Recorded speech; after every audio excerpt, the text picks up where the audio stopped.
Okay, welcome everybody. It is episode 3 of our little podcast. Actually though, today with me is Captain Lance as my only co-host today, because we are not joined by Ziggy, as he is cooking. This time not in game, but in real life, because he's having a new little one within the next week, so he was not able to join us. Right, today's episode we will go over 3.27, the new league, Keepers of the Flame. We'll be going over the new league mechanic Breach, the sequel, what it means, the gameplay. We'll go over some of the game mechanics in there, the Divine Tree, and with that we'll have some conversations on the crafting from the Divine Tree, how they're merging old leagues into new. There'll be discussions on uniques, and then we will have some talks about Bloodlines, which is the new secondary ascendancy that you can opt into if you're interested. What we think of those, whether or not they're viable to save. Yeah, just what are they actually adding to the game, and what do we think about them? And if there's any spare time, we do have some extra questions, but we always seem to be running out of time. There's no shot. We're gonna run out of time. Yeah, we might be running out of time. Right. Let's start up with the sequel, Breach 2, Hell Breach. yeah. What? Wait, what did you see? I'm very prepared. I don't even. Did they call it something else than Breach? No. No. Okay. I mean, It's they just referenced it Breach. as Breach, I'm pretty sure. Yeah. Yeah. Okay. Well, Lance, initial thoughts. I am pretty pumped about it. We never had a reimagination, revamp of an old league. So it's kind of exciting for something different. And I think it'll be kind of a litmus test, so to speak, of whether or not GG decides to do this in the future, of taking a mechanic that is beloved by a lot of people and giving it a much needed overhaul, way more than just reworking its rewards or doing slight updates to quality of life, but an actual proper change to it. And it's going to be interesting to see if people end up liking it a lot and saying, yes, keep this, or if the end result is people saying we don't like it and give us back old Breach. I wonder what's going to be the result. What do you think is going to be a result? Because merging. So I've really been thinking. Is this going to actually make it better? Because even just looking at the gameplay. Okay, so for those who've maybe been around for a long time, I don't know if anyone remembers Elrion missions. This kind of reminds me of Elrion missions. Have you actually ever done an Elrion mission, Lance? Yeah, I don't really remember them too much. For master missions, what I remember is getting tilted because there were missions that were kill all the guys around this guy. You don't even know which guy it is. Yes. But I was that was really when I was a new player to the game, and that's my brief memory of missions. It does look as if the gameplay itself is quite a lot more engaging though than Elrion missions, but it's a similar vibe. But they had all the enemies show on the map, and it looked like there was quite a lot. I mean, all this gameplay footage, even from the campaign, looks as if it's pretty juicy in the waves, and they seem to come pretty fast. And I know Ziggy was talking in his recent video that the main guy that you need to protect is pretty easy to protect. It's not like the Blight Pump that dies in 2 hits if the unique guy comes there. You look away for 2 seconds and it's gone. Yeah. I do think Mark even said that they have biased the enemies towards targeting you. They're not actually trying to aggro Aelith. The monsters are aggroing to you, I think, is their priority. So I think for the most part, it's just it is a part of the mechanic, so you can't just completely walk away and leave Aelith. Yeah. But I think if you're in the vicinity, it's not they're gonna go kill Aelith when you're right there. I think you're fine as long as you're not playing a stealth build. I think you're fine. Have you ever played a stealth build? The Very briefly, if you count Gauntlet, because I played with the Stealth node Ah, with the Whisperer Ascendancy before I swapped true. to out of it. But that was like it's very an interesting situation of how long it takes enemies to aggro you compared to normal for sure. But I don't think too many people are running stealth. No. Very niche mechanic, right? There is one plotline for it, but we'll talk about that later. So is there anything you think you will? Well, first of all, is there anything removing Old Breach? Is there anything you think you would miss with Old Breach? Anything I would miss from Old Breach? Probably just it's one of the mechanics that falls into the category of like super simplistic. Click, run into thing, start fighting monsters. Like of the mechanics we have in the game, it's probably one of the most simplistic kill monster in circles, and it's satisfying in that regard. But I think the addition they're proposing still maintains that. At least it seems like it will, in terms of the monsters start coming from the center of this thing type of deal. Yeah. I think So I don't think I'll miss it no. if it's what I'm imagining the new mechanic will be. But it might not live up to the experience that we had, and because one of the things I usually do for XP is I will go, or at least in recent time, also in the past, is you stack a bunch of breaches on each map and you just pop them one after the other, and it's just XP galore. This does seem to be a much more measured type of gameplay where it's waves, or you stabilize and then you finish and then maybe you move on. And because we don't have scarabs either, so like the potential of juice for an XP mechanic might just not be there. Like the mechanic itself is probably going to be rewarding for what it is, for being unsupported by anything. Do we think it's going to be supported by the Atlas at all?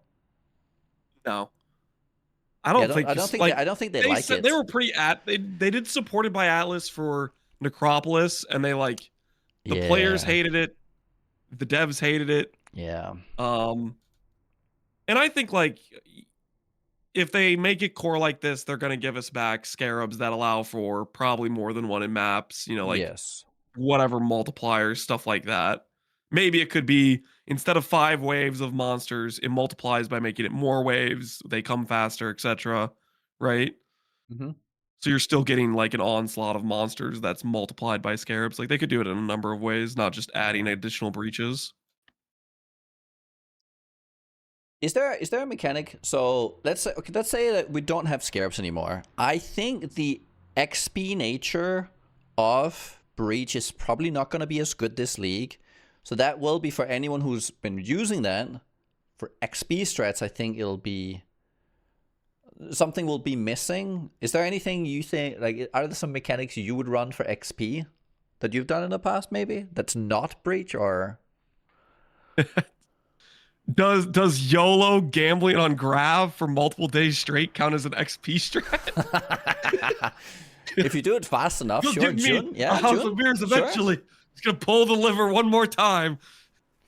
I mean, I haven't really particularly targeted XP. It's kind of just like, Right. oh, I'm in the mood for doing this farm, and I just whatever level I'm hitting while doing is whatever I'm hitting.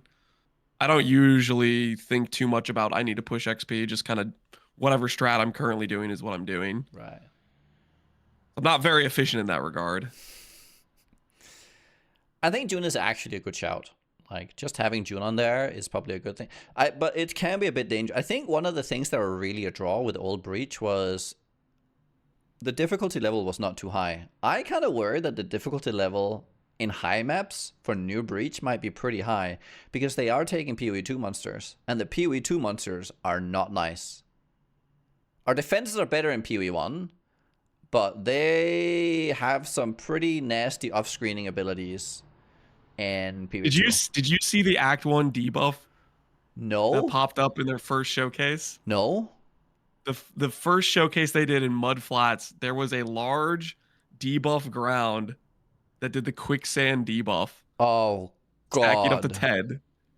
it was it was like, No, I no, don't want. I that's an don't. Act 1. You gotta be. So I think there's gonna be some level of some of the debuff stuff is gonna be if that's a more regular mechanic, that's gonna be a bit aggravating. We'll see what kind of debuffs and stuff they have with other monsters, but that first showcase they had of the mud flat zone, they literally had a guy have in the clip have 10 stacks of the quicksand on him. I can't believe they just buffed my build like that. My debuff expiration rate will handle this with no problem. Yeah. Unless the rest of us are suffering. Oh my god. With our min-maxed amulet slot. Curse you, Nugi! Yeah, I'm just gonna be zooming through. You're gonna be stuck in sand. Right. Okay, so is there, with the new mechanic, is there something that we think is going to be an immediate improvement then? If there are not too many things we're missing out on, what are we actually getting then? Immediate improvement. Yeah, like mostly for I'm thinking let's wait with the divine tree and the reward, but I'm thinking more like gameplay. Immersion maybe. Do you count just the fact that it's new and different as it is an improvement? Like for me just having something different is just a nice thing. Mm-hmm. But that will wear off, after you interact with it a bit, right? Yeah. It only lasts so long. Yeah. I don't actually think, if I kind of think about it, I think I could just remove Breach from the game for a league, and I probably wouldn't care too much because there's enough other stuff in the game to fill the gap anyways, and it's not that unique that it really holds any, I guess, unless you're building around specifically certain uniques, but we're getting all the uniques anyways. Yeah. I don't think there's anything really that I would miss other than it's just a nice comfy mechanic. Maybe I would miss a comfy mechanic. Anyways, will this be a comfy mechanic? I just hope it will be.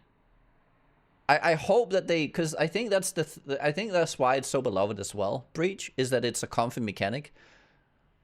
So I hope that they maintain the comfiness of it. I don't know if you agree. I think it's pretty comfy.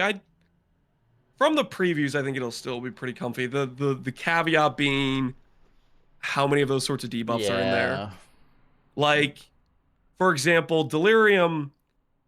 I don't like it just because it's grayscale. But aside from the grayscale, one of the things that makes me not want to play Delirium is it has a lot of random debuffs that make me like not have a good time. Okay. It's like, that's fantastic. I didn't play Jug today. Now I'm getting this random slow here, this random like debuff here that makes my character not feel like my character. But I'm hoping that was literally just like that was the one mob and he doesn't do that quicksand that much, like that sort of thing. So as long as that's not the case, I think it'll be relatively comfy. The idea of having a circle kill mechanic, waves of monsters. That seems all good. I think it does look, honestly, I think the positives, because now I'm thinking about it, I think the positives might actually outweigh any attachment we have to the old system, because the quality of life in the new system is so much better. Like the fact that you can just kill as much as you want, run out, once it finishes, the loot just spawns on you.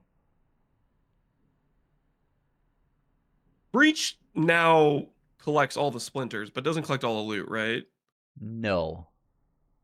So yeah, that is an upgrade then to the QOL. Because it gives all loot on you versus just the breach splinters. I think this might actually, I think with how they're doing this new mechanic, might just set a new standard for what we expect. What do you think? I don't want to wait and see how it goes. I mean, I feel like there's still like situations where if it adds like too much, if it isn't tuned super well, if it feels like there's at any point you feel like you're waiting for stuff to happen, if the waves aren't fast enough, or you feel like you outpace it or stuff like that. Yes. I think it's gonna be like a wait and see type of thing. The fact that you can just abandon ship, and actually feels. I think will take a lot of that away. But yeah, no, I think you're right. I mean, until we play it, we can't really know. So, you know how so ZiggyD has been pretty afraid of making a sequel. So do we think, how successful do we think this will be in terms of a league? And how much should that, like, have they done a lot of marketing for this one? I don't feel as if They they were have. pretty late on the marketing, I think. Yeah. Like usually each league, I feel like we have the name reveal by like 3-4 weeks prior, and this one was like 2 weeks prior. Like it felt like much shorter time frame True. that Yes. we're getting this like hype cycle. I'm Yes. imagining people will still be showing up for it and whatnot, but we'll see for that. It definitely feels like there's definitely been a time crunch on their end, I would imagine, Yeah. even to the extent of how delayed a lot of the info on stuff has been for the release. Um, I I think the whether or not we get more sequels in the future lives and dies on whether or not it's received positively. Do people at the end of the league say we liked this more than Old Breach? What do you think they would have another caveat or bar they would require No, that wouldn't necessarily just be player reception?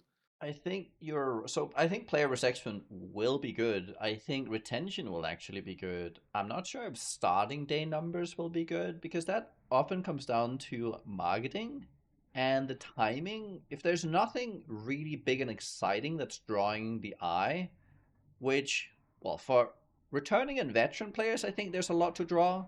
But again, this is what they were talking about as well. Like, they don't like doing sequels because they don't have, a carrot or some shiny new thing to show everyone for people to come back. Even though I would say this is shiny and I don't know, it looks shiny. Like if you've never played PoE before, you look at this, you wouldn't even know it's a sequel. So like, how is it not shiny? So I'm not sure if I'm 100% buying the idea that it can't be shiny, even though they know it's a sequel. But I'm not sure if everyone else. But I think timing is everything here, and I think GDD in the past have had. I don't think they've had the best track record in terms of acknowledging that the timing is sometimes the reason why something is not good enough, and they kind of abandon ideas. I think they've had a bit of a track record of abandoning good ideas in the What past. kind of good ideas are you thinking of specifically? Just out of curiosity. Well, it's more like it is this idea that they can't do a sequel because they've had so many good ideas, I think, with crafting ideas or whatnot, and they've never just done it again. And I'm not sure if like what that spurs out of. Um, like it's hard for me to really nail one because they've never tried twice. It's just yeah, it's a bit of a it's They just either like add it core or they don't, pretty much, right? yeah. I've always missed the idea of essentially taking the best things and innovating on the thing, like specifically league mechanics. I don't think they've innovated enough on the idea in the league mechanics, so they kind of just stay at like one level, right? The towers have stayed towers, but no iteration to the type of towers or like they could do combo towers. They could do so many things with the tower, but You're it's talking just about this Blight, like right? yeah, it's blight.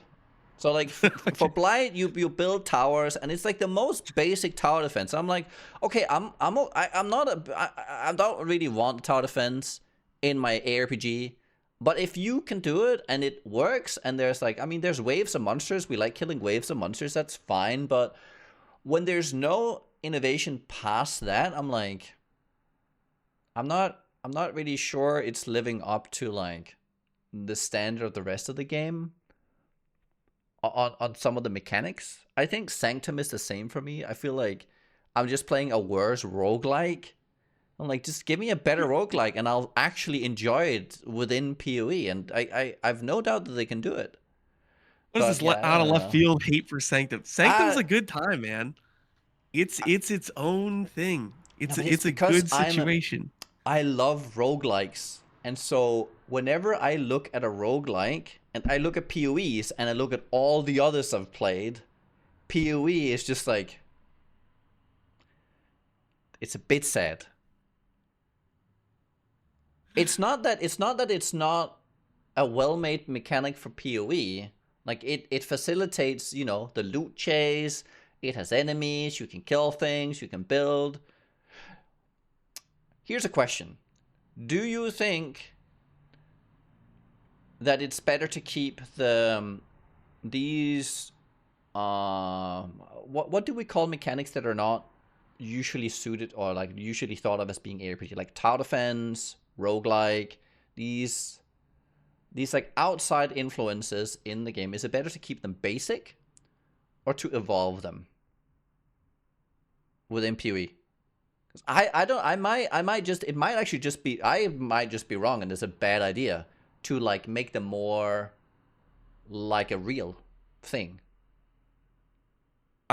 I feel like it's the more they are trying to like evolve or put changes to them, just comes down to, do they have the time? Is it going to be something like where they're doing a sequel to this mechanic, they taking that time to do it,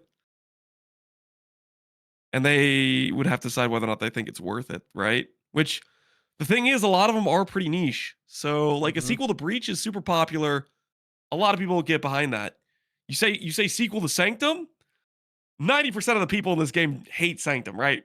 Like that's the vast Possibly, majority. Yeah. Are do not like Sanctum. Just like you could say like the vast majority of players don't like Blight. Like these mechanics are way more niche. So I don't know if those are ever going to see the light of day for sequels, just because there's so much more like niche and interest, right? Yes. Okay, so I have a But I follow-up like when question they. then.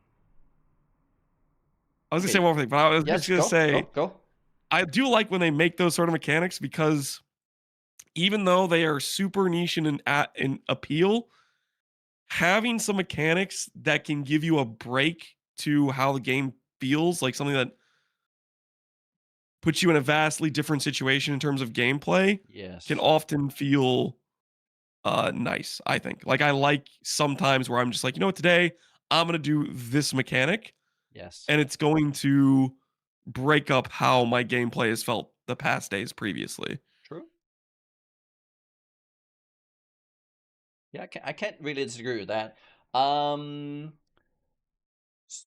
okay, so if you say that 90% actually, so this is interesting because if you say like, let's say 90% is not are not fans of Sanctum, what is then the justification to make these leagues that are like Sanctum, are like Blight, are like these kind of cross genre league attempts versus making a sequel to a mechanic that most people enjoy? So I was like, Breach and anything that kind of is layered in the base game.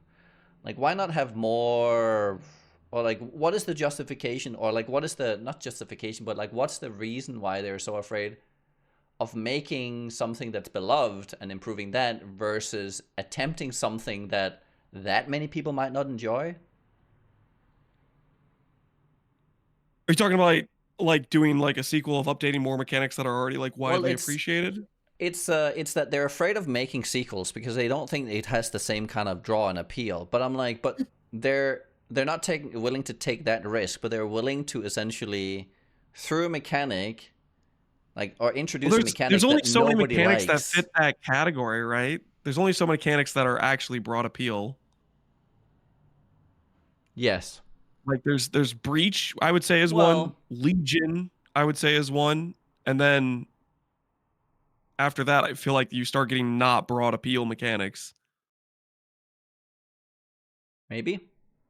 I don't know. Chat actually has a lot of like Essence, Delirium, Harvest, June. I mean, I feel like there's a lot of these that. Are they broad appeal though?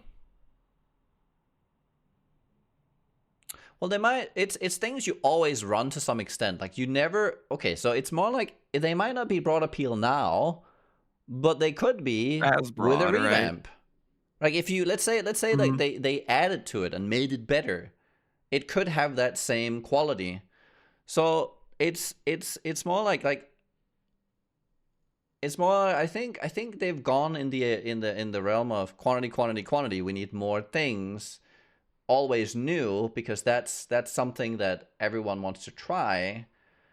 But it's like if they miss 3 times in a row with something that only hits 10% of the player, I don't think it's actually 10. I think most people enjoy it for like a while, like.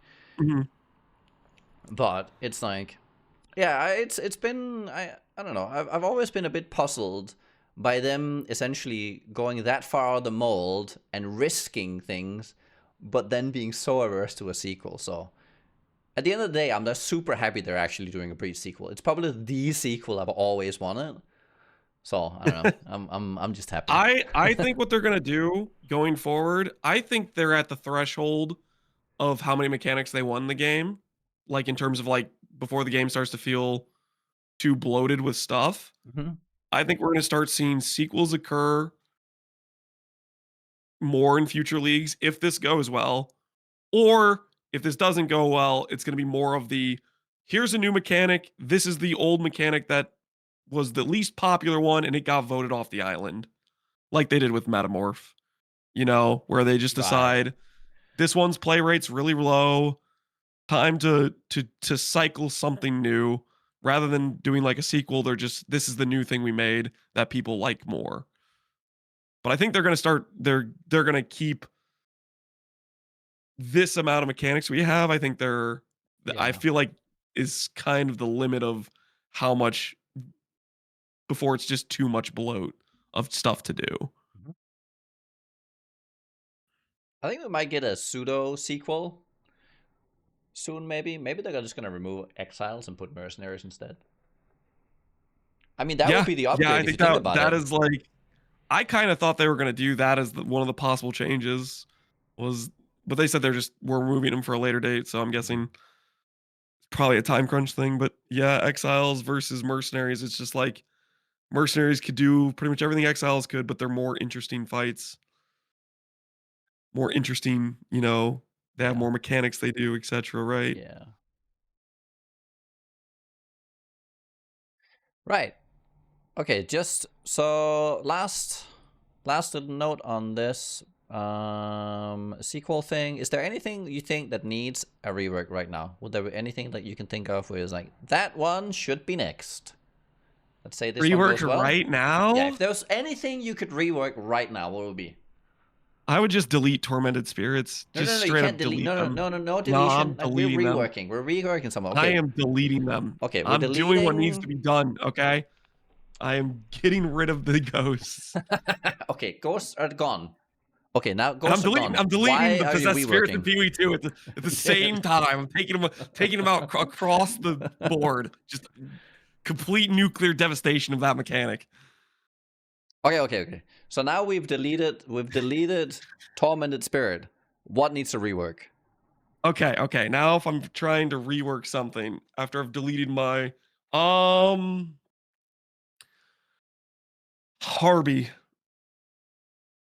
Harby right now is something where I feel like it would be a pretty fun mechanic if it wasn't so at baseline it's pretty slow. Even with the nodes, it's pretty slow that they spawn in. And on top of that, it's dropping, 20 different stacks of 2 chaos shards. Like it has this like outdated loot table that destroys your wrist. And then like I feel like it'd be fun if it was just a lot more onslaught of these Harby dudes or some sort of change to how it feels like they are invading the area. Yeah, like a breach. Yes. What would you rework? Which mechanic? What would I rework? Harby is actually is actually.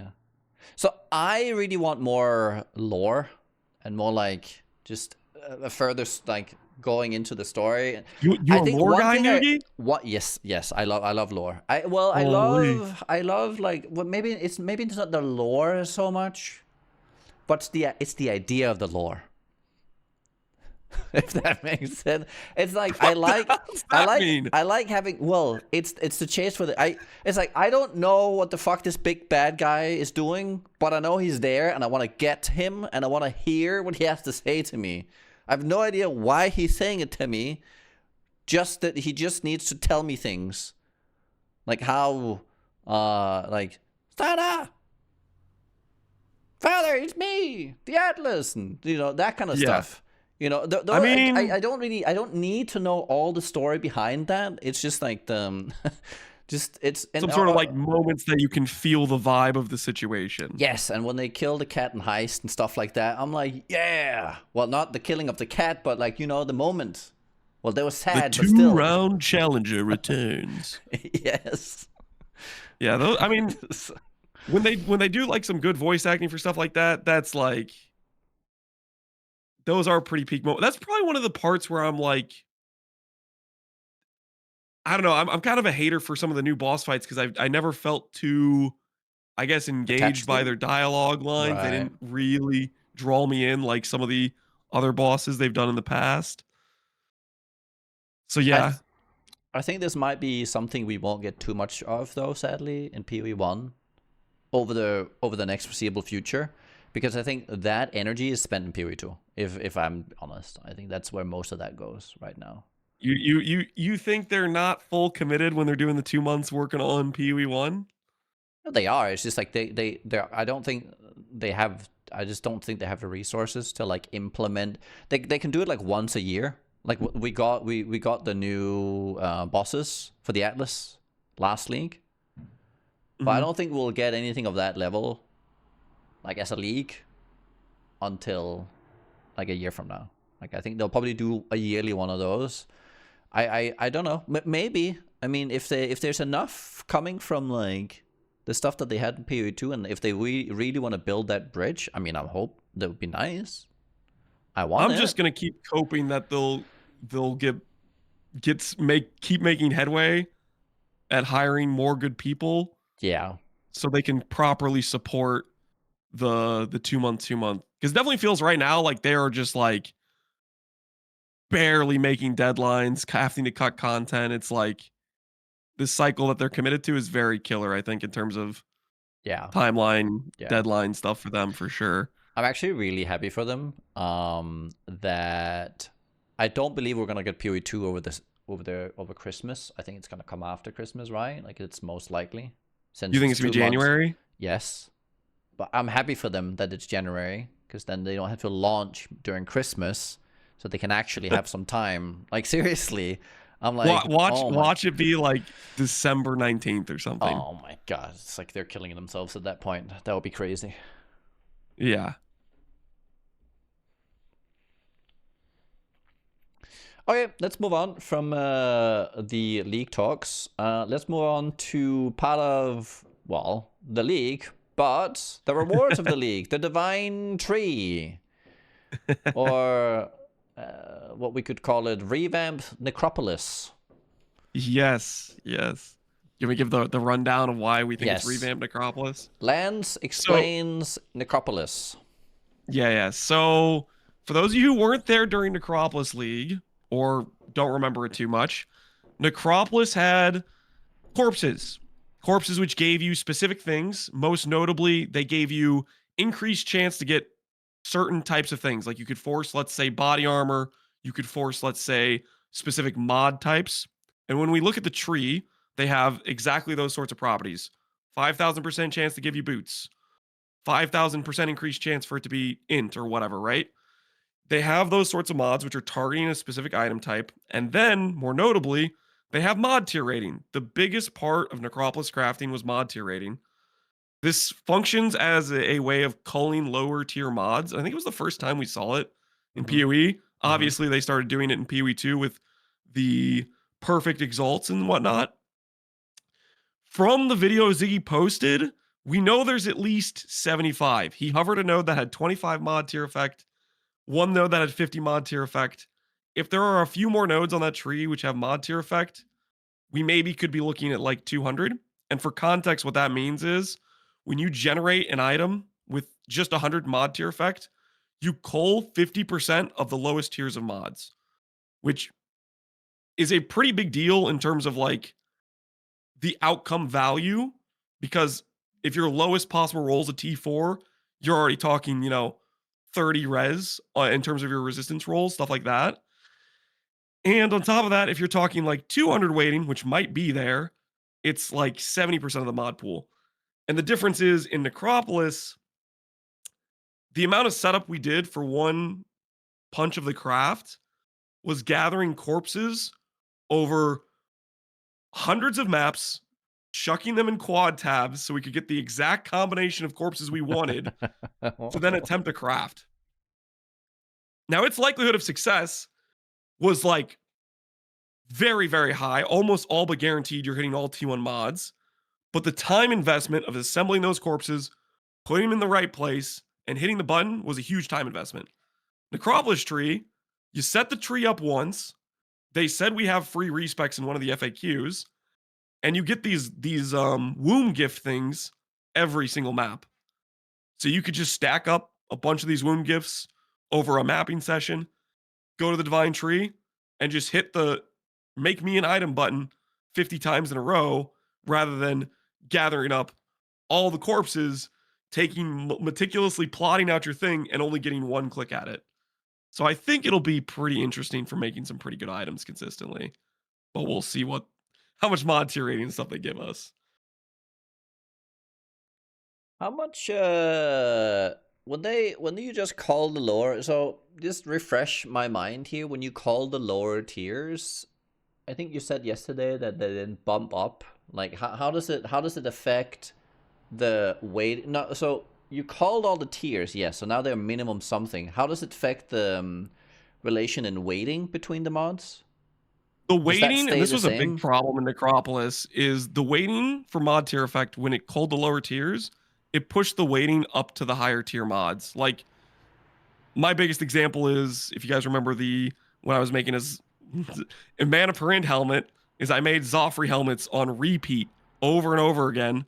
Because my initial perception based on like Craft of Exile and PUDB when you did mod tier effect is it would just get rid of the extra 12k weighting in the mana mod pool. But that wasn't how it worked at all. It would push all that 12k weighting to the top of that mods category. So for example, let's say you're trying to make a fizz weapon, you cull 70% of the lower mods. Although normally you'd think, oh, it's still hard to hit fizz because the higher tier fizz has lower weightings because they Yes. decrease in weighting as they go up. That higher weight that got culled from mod tier weighting, mod tier rating, if they don't shift the mechanic or change how it works, that weighting gets shifted on top of those new tiers. And it's just when it's shifted like equally, like it just spreads across. I don't So think it's like, shifted equally. I do okay. think it's still biased. Like you're probably still going to be a lot more likely to hit like T4 fizz versus T1, but I think it maybe shifts proportionally. I don't know. I never did test that for Right. whether or not it felt equal to hit like a T1 versus a T2 if they were same weighting versus a T1 that is much lower weighting. One thing it does do though is when you shift the tiers up, even if it distributes that way, it should make anything that has, maybe I'm wrong here. Does that mean that anything that has a constantly decreasing rating or weight, like as it goes to the highest tiers, is more benefited than something that has a static weighting all across the tiers going up?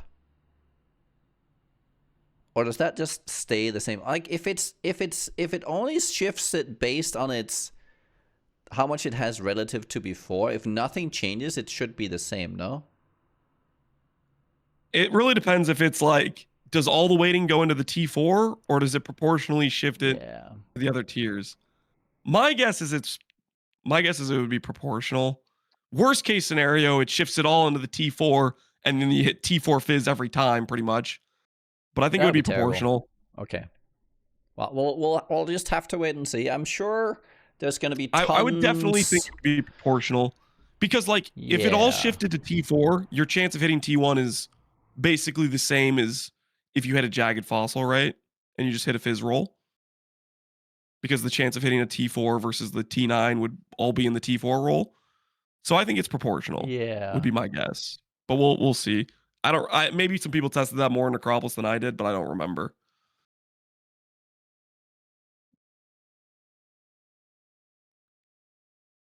We will have to wait and see. I think there's going to be plenty of people who will have like multiple different trees and be like, take this tree to make this item, make this tree to make this item, and you just copy paste.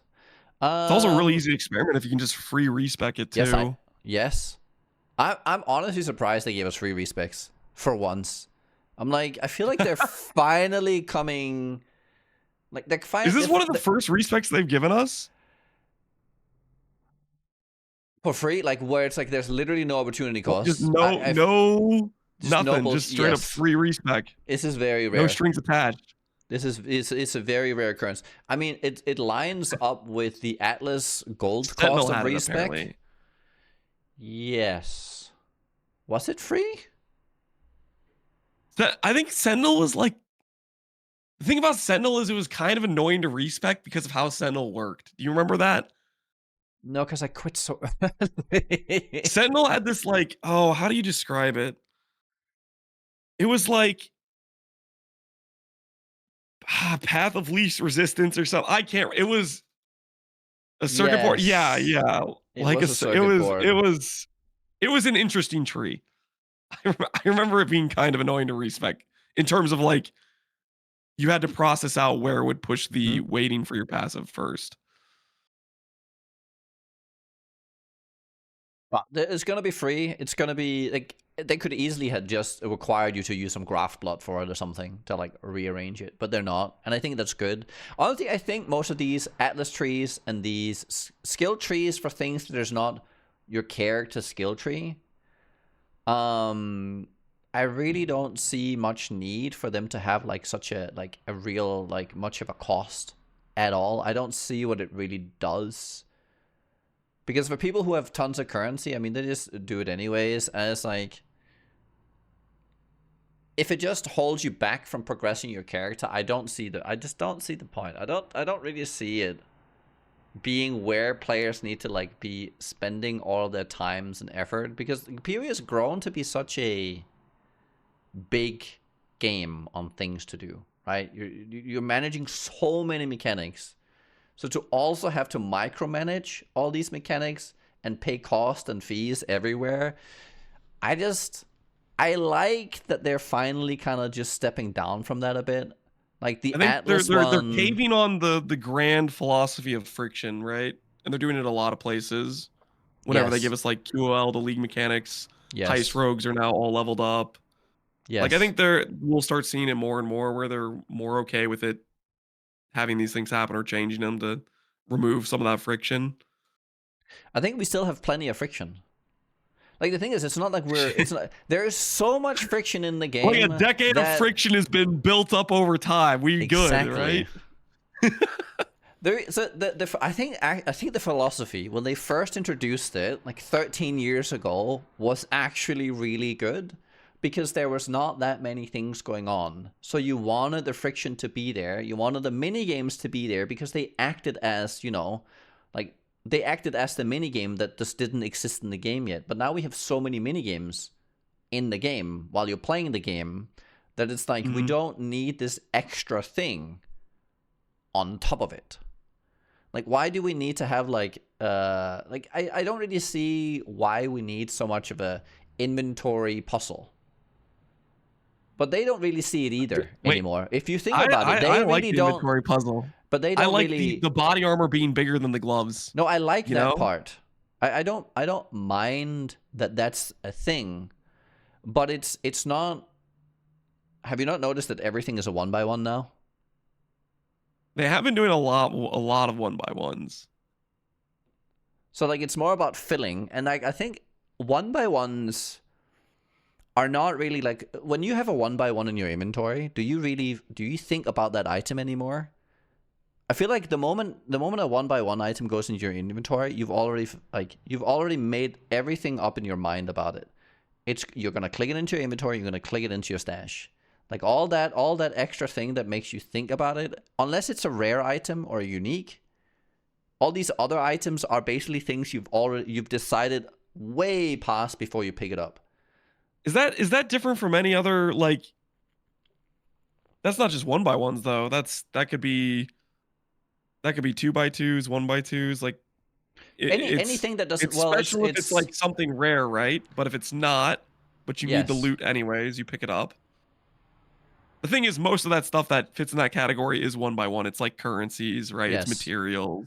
It's crafting currencies. But that's mostly what the game is about now, I would argue. I don't mind the friction on the parts that still essentially encapsulate. The consideration becomes when you view the item in your inventory, which is all the items. They still have this, and I think it's fine that they remain, they essentially keep that essence of like decision-making friction around those items, managing where they fit and all that. I think that's good. But when it comes to all these 1x1s, the friction of that, because there's lots of friction in 1x1s, becomes once you start crafting. Once you start making all these decisions of how do I use them. Like there's tons of friction in scarabs. You don't need to add friction in scarabs managing into your inventory, because there is so much mental friction in how do I even use these? How do I put them together? What kind of puzzle? Like, do I use 3 of them, 4 of them, 2 of them? In which combination? There's so much going on that like the whole idea of like needing friction in the inventory is just like, it's like, why? Do you mean in terms of like you'd want them to like make currency like something where it just gets slurped up and it's just goes straight to your stash, or like? No, I think you still have it goes to your inventory. So I guess I'm not following. What thing are we changing here? changing. Just like wound gifts not being a 1x1. I'm saying I am happy to see that they're coming towards us in terms of removing friction. Yeah. So, okay, I think my whole rant here is probably how about we do it for 1x1 items in the inventory as well? Do we really need it? Like, okay, my perfect world. Okay, I'll just spitball my perfect world here. Oh no. Just real quick. No, it's very fast. Okay. I need a syntax, move all within syntax in the stash, so I can click ring with modifier, move. They now go in my inventory. That would be nice. And then for the inventory, the other way to the stash, I just need a move all button. Just move, like just have a thing where you can lock certain slots and then move the rest. And you can just exclude anything that has a choice, like any item, just like auto rare, stash basically for like when you finish a map. And then you just make a tink sound for it, like for depending on how many things you have. So you can hear that there's a tactile, like I'm clicking, tick, and it goes like so you get that feel. You don't want it to just slurp up and nothing, and it kind of goes into the void. You wanna know that you did something.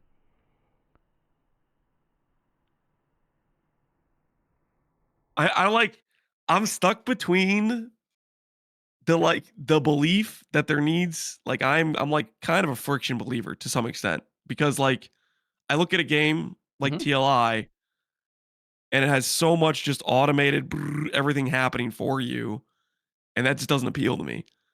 But you're doing everything the here. stashing in PoE1 is one of those things where it's the line for me.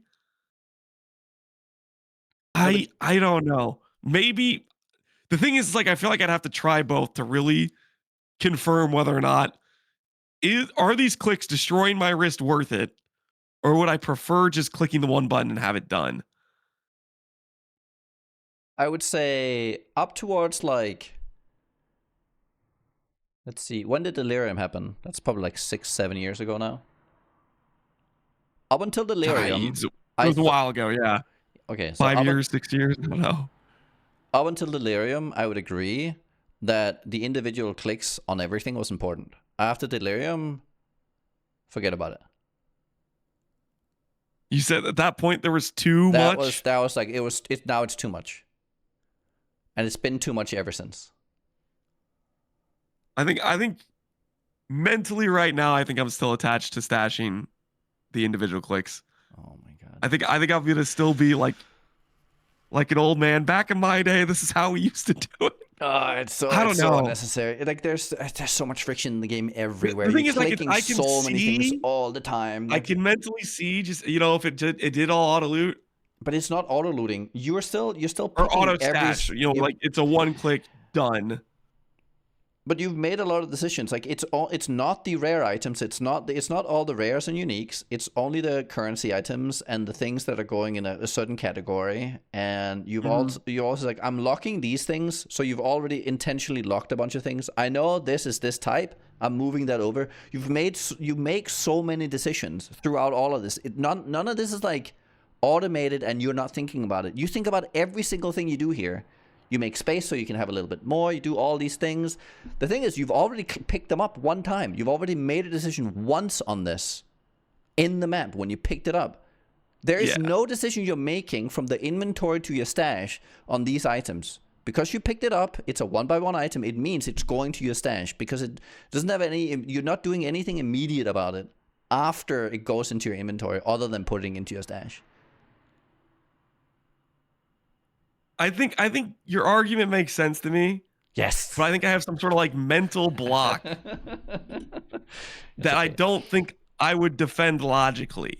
Okay. That's fair. At all. No, that's fair. It's like the fear of the unknown. That's part of it to me. It's okay. I'm just making my case. Brainwashed by GG. They're inside my head. The friction, Lance. You can't give it up. The friction, you need it. Okay. Right. There was a little bit of an aside, a little bit of like Noogie rants randomly. This is what we get when Ziggy is not here. I just kind of stumble over a tangent, and I'm like, he's not here to redirect you. Yeah. You're out of control. You're off the leash. The freedom. I feel alive now. Okay. Now, let's move on with the divine tree crafting then. What do we then expect from the tree crafting? What's the expectation? What's your expectation? I think it's going to do a few different things. I think in softcore trade, it's going to crash the 6-link market way faster than normal. Yes. I think just that 150 socket, 150 link thing is going to be printing 6 links. Yes. I also think with async trade combined with the tree, any sort of semi-popular, not even semi-popular builds. I think with the async trade combined with the tree, we are going to see very cheap, strong rares. Similar to what we did in PoE 2, where you find something on the ground, the likelihood that it's like a really good item, and it's still like you look at comparable prices and it's like 5C. I think that's going to be happening with the tree and async trade.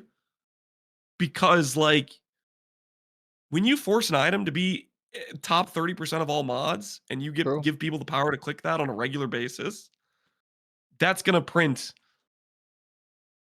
tier 2 level rares on repeat. So I think we're going to see cheap 6 links, cheap good rares, not top tier rares, not craftable rares with like special mods, but you get the idea. And then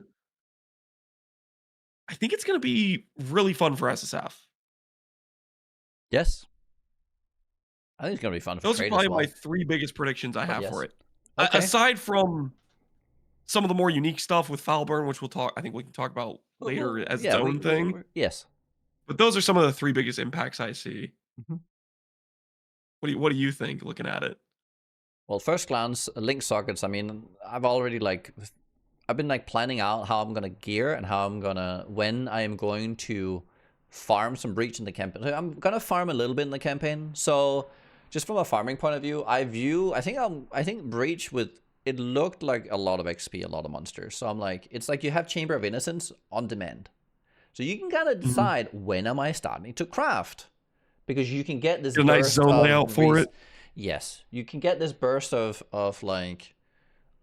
gearing whenever you want it. So 35 is a big one because it's 5 link. Eye level 35 is when you can roll 5 sockets. That's a 5 link. And then again, eye level 50 is 6 links. Just for some context, when you reroll, I think the average chance to hit a 5 link or a 5 socket is 1 in 150. It's right on the dot. Actually, I think it might be lower. For Jewelers? Yes. Jewelers is lower. Fusings is, I think...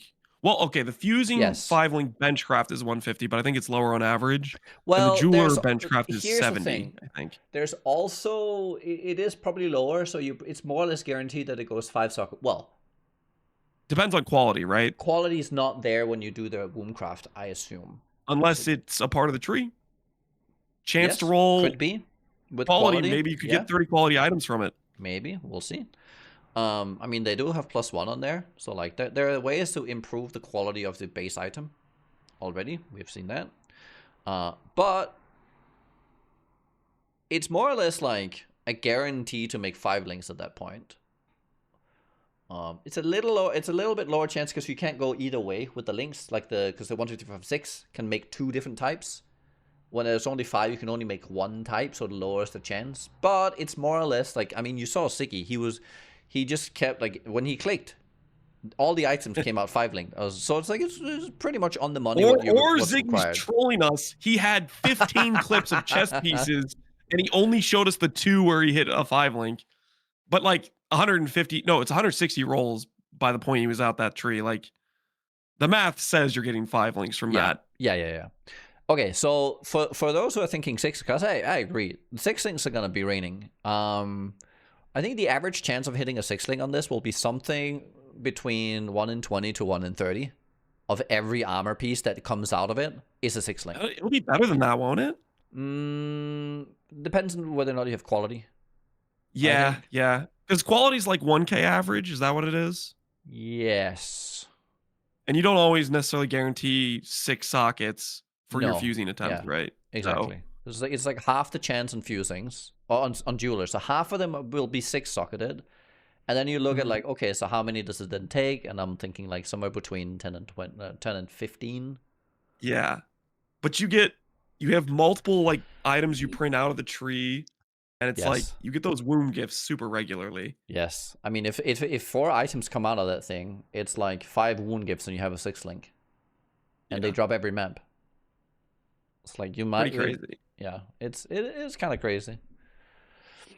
It might be so common that that everyone's gonna make corrupted 6 links. Because you just sell the 6 links for fusings. They might just print fusings straight up, like to where like you can make so many that now you can start thinking about, how do I get Vol Orbs, so I can like double corrupt my things. 1,500 Val Orbs. I think you think about tainted fusings before you think about Val Orbs. Like, holy, 1,500 Val Orbs is insane. Yeah, no, that's the hard one. But yeah, yeah, I think you're right with the mid tier. I think actually, so I think that wasn't in PoE 2. I don't think the mid tier items were that available. I think it was more like high tier items were just super available, because everything was so forced in PoE 2. I think you're gonna see more mid tier in PoE 1 because it's just kind of like a random draw with high tiers. Oh, hold on. Okay, like, so the high tier was so easily made that it made the second tier not relevant, so it was just on the market because no one was using it. But at the same rate, if we have an abundance of these T2 items, I still think that it ends up in the same situation where you just have an excess. Because there's just so many of them being put on there, right? Well, I think it's gonna be easier here to get off-meta items. Yeah, I could see that for sure. That's what I think. Because I don't whenever think it doesn't roll the right base type, but it has those multipliers on it, and you just randomly just, oh, that's an insane Fizzbow on my 2-hand axe tree. Yes, that's what I meant. So I think it's gonna like just kind of saturate everything you need on the market pretty well. Yeah. Anything else? Like, I mean, I think it's just gonna be fun, and I think it's gonna feel rewarding. I think the tree that can be like just changed on the fly I think it'll make people experiment a lot. and it'll make people understand crafting better, because they actually have the tools to tinker with the knobs that normally would take, you know, like meta crafting and A blocking lot more things. resources. Yes. So now you can actually better. I think it'll teach people a lot more about crafting. Hopefully. I'm just excited because I feel like it takes a lot of the best things from Necropolis and leaves behind one of the most trading involved things, Yes. you know, and just completely streamlined it to you set your tree up, you put it in, you click the button. Not this hours of setup for evil every single time you get to finally click the button to be satisfied. I think this is like it's exactly what I want out of a sequel, which is it, because Breach is, I don't know if Breach might be what I want out of a sequel, but the thing I really want out of sequels is innovating on old ideas, and I think this is the first time where they're finally innovating on an old idea and trying to like implement it in a better structure. Because Harvest kind of did it. It's like, well, it's like we just took away all the things that was the setup, and then now you just click it with some juice. It was like, and then you You get all took the away power. the Reddit Karma Farm min maxers for like, I have designed a perfect setup now. I have Yes. optimized it by 2%. Yes. So that went, and then you just had raw power. I think this is much better. It's like you're taking some of the power away, but you're making it more approachable, and you're taking all the bad stuff out of it. I really like this. I think the Divine Tree might actually become one of my favorite crafting mechanics. It's my prediction to myself is I think I will enjoy this a lot more than any other recent crafting mechanic. That's my guess.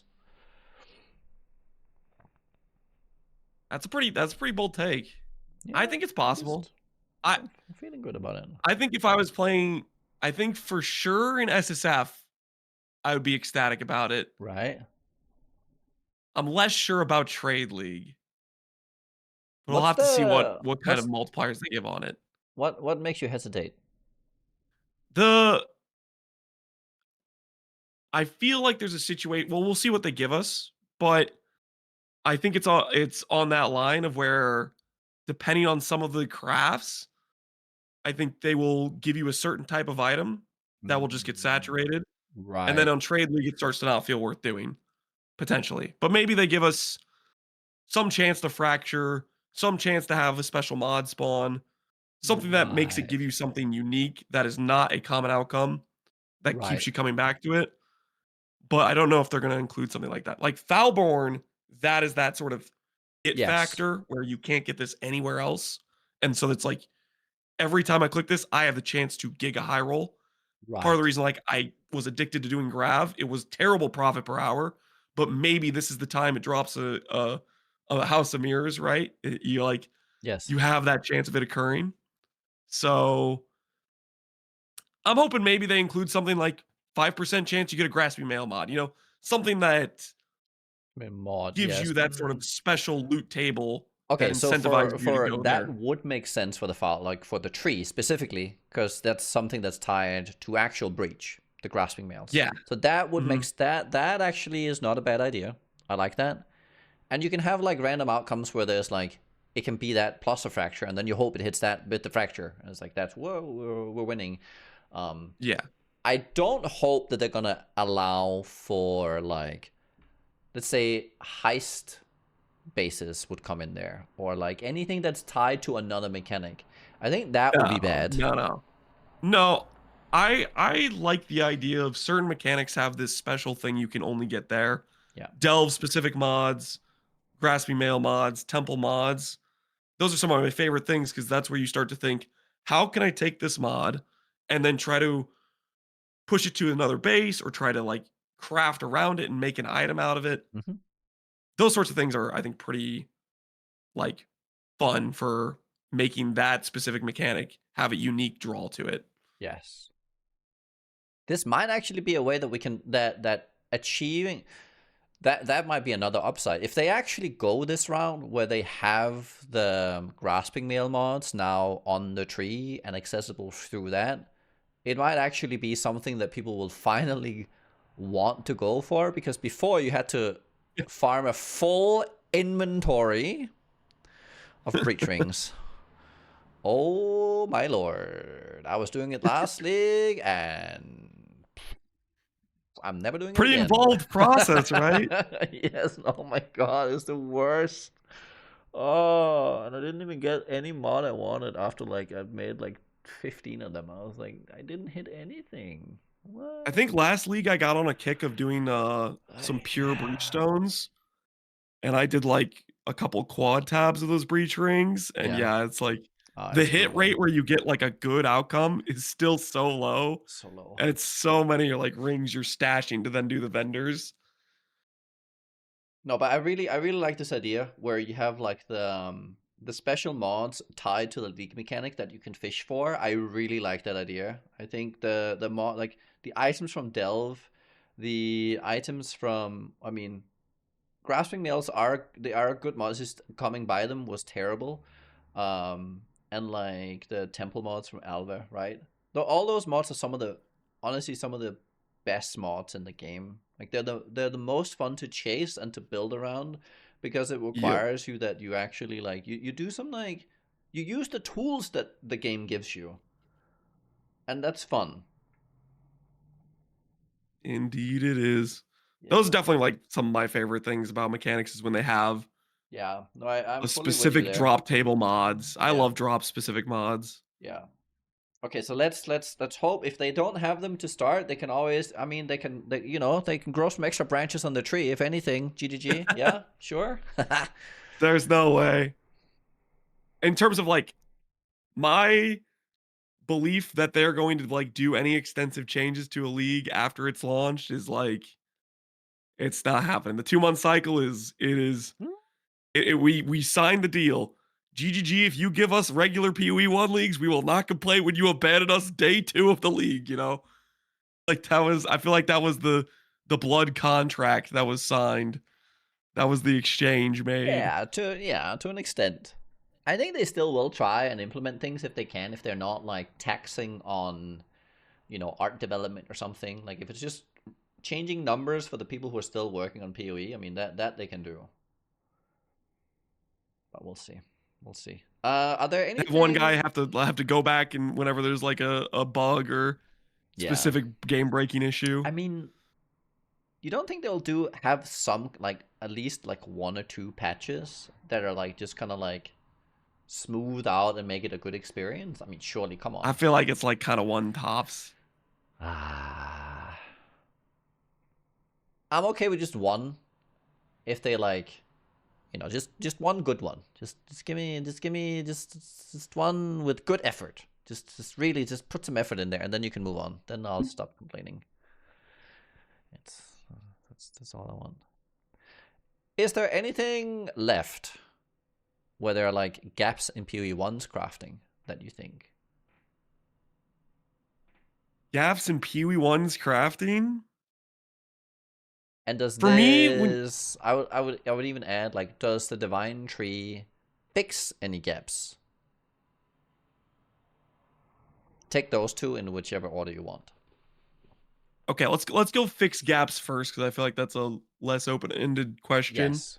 Um, fix gaps is definitely there in terms of it gives you an access point to forcing, like, let's say, an early, like, try to force a 5 link or a 6 link. Mm-hmm. Something that right now, I'm gonna use SSF as the example because trade, you always have access to whatever you want instantly. So I'm gonna use SSF as the example because that's where this actually changes something, I think, to some extent, is your normal access point to 6 link in SSF is it doesn't exist until you have pretty much 1,500 fusings, a Black Morgan, which is super rare, Omen of Connections. Like it has these things that are like crazy amounts of farming in comparison to this outcome of getting 6 links. Mm-hmm. Um, aside from that, I think it's also a huge bridge into your early good gear type of thing. Like even your like semi decently min max gear in terms of like if I wanted to gear out my character early on, I'm just at the whim of the ID scroll, does this give me something good today? Whereas I don't think this system will.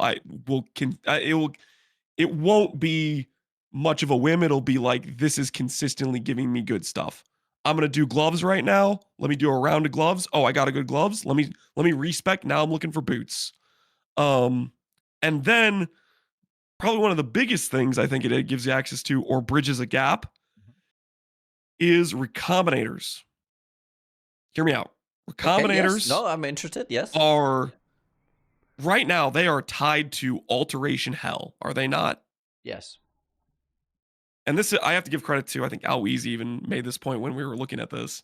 Is the situation where you can make some consistently like high triple T1 defense items Mm-hmm. and give that as an access point to say, I don't need as many bases to start being able to attempt to recombinate to try to make my Yes. best in slot items. So it takes a large amount of that alteration hell being the only way to access this recombination power. Yes. And I feel like it gives you another access point to it a little bit because it's pretty targeted in mods. Yeah, like the amount of actions and the amount of like iterations you're doing, like significantly decrease by, you know, you set up the thing and you just chuck this thing in there, and every chuck is worth like 100 alterations, right? It's like you're chucking 100 alterations for the purpose of generating that thing you want out of the womb, right? Giving you something that's workable to Yes. start Yes. interacting with it. So that's I think like bridging gap stuff. Mm-hmm. What was the other question? Are there any gaps left in PoE's crafting, in PoE 1's crafting? Is there something that we're still missing? I think there's always room for they could make something new, something creative. Or even things that I've liked in the past. Like I'll give you an example. Mm-hmm. This is just a personal pet peeve. Yeah, go for it. Synth items make me mad Yeah. because they don't drop in synth, Yes. and you craft them with you synthesize your Beasts. item with a bench, and then you re-roll it with birds, Yes. and it just makes me mad. Oh, When the stupid. synth system originally was like kind of cool as hell, where it was like you get specific items that give you a chance to pull these type of synth mods out, and it was actually like this whole system. So like there's one of those where it's like, oh, I wish we had that sort of. They got rid of what synth items are right now, which is these guaranteed force reroll birds, make synth items drop in synth maps, and restore some of that system that was more interactable for anybody. You know, Mhm. anyone could get 3 pairs of 30 movement speed boots or whatever it was, 35, and have a chance of hitting onslaught boots. But you want to hit onslaught boots now? 1,000 birds. Have fun. Like but I don't No, know. I There's think a lot of situations where I think yeah. it's sorry, you just go. You go. No, I agree with you. I think this is where it's like, okay, where's the fun in PoE? I think synth items are fun, but they're like impossibly to access while having fun. You start accessing them, your fun is Yeah, it's going. it's just You gone. start losing your mind. And it's so disconnected from the other crafting in the game. I feel it's so like it's such an outlier, and it's such a weird way of obtaining them. And specifically that you can't get it from the league mechanic. It drives me mad. Yeah. I want to run synth maps. Honestly, I think synth is something that could be brought back. Maybe a sequel to synth, because that's not even the league. That's a mechanic I would be rooting for. I'm a synth glazer. Yeah. I I know I think lost the historical war because they just removed synth, but like synth was a great league, and I refuse to believe otherwise. Oh, yeah. I think if I had to say, what was my two questions? It's like, what are the gaps and what was the other one? Anything? Oh, if this managed to bridge any gap, I think I'll just Yeah. let what would you just said there speak for, because I think that's probably like the place that it touches the most. I think that's the best place, and I think that's what it really does. It generates more of these like just highly statted items, and I think that's good without it being like, I like mechanics that where you have to make compromises and make do with what you get. And I think this system does that. Because what was it? A lot of other mechanics, you kind of force your way all the way up, but I like it when there's some volatility that you have to deal with. So I think that's good. I hope this is not going to be too forceful all the way through, but it's just going to generate a lot of good stuff that you can use. Now, is there anything I think that's missing in PoE 2's crafting? I'll tell you the one thing I think, and it's revealed through the divine tree. We need a tree for the crafting bench. Did you mean PoE 2 or PoE 1? PoE 1. We need a tree for the crafting bench. Yes. So that a passive tree for the bench. Something where you can, well, I've never heard more beautiful words in my life, Nugi. I'm just saying. That sounds good to me. Hear me out here.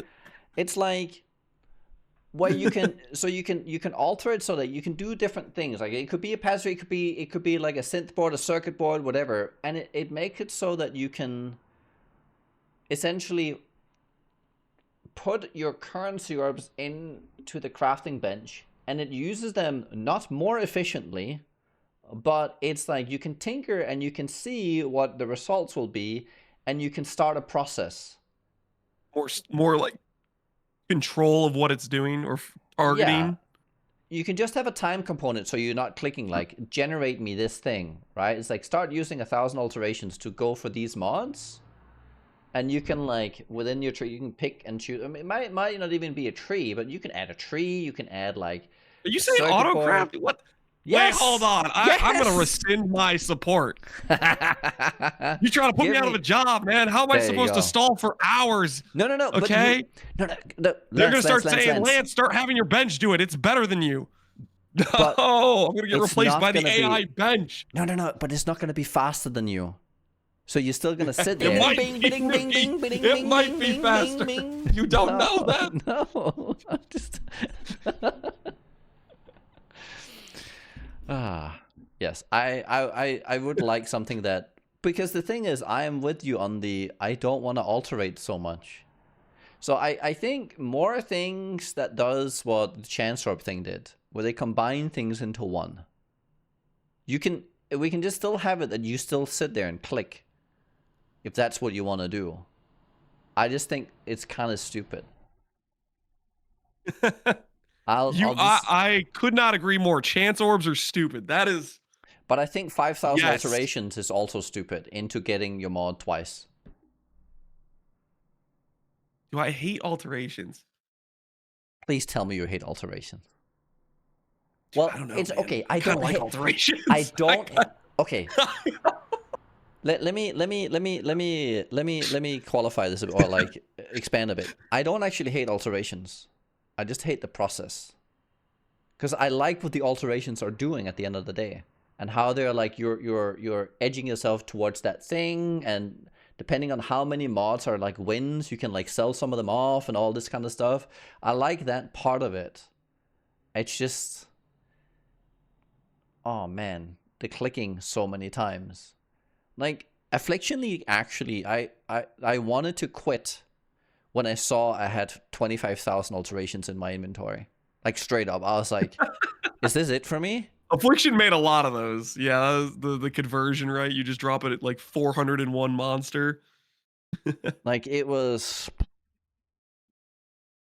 I don't know. There's like a need, and there's tons of stuff it does that's good. But okay, that's okay. I don't like alterations. That's that. Okay, let's move on. This will be a wait and see.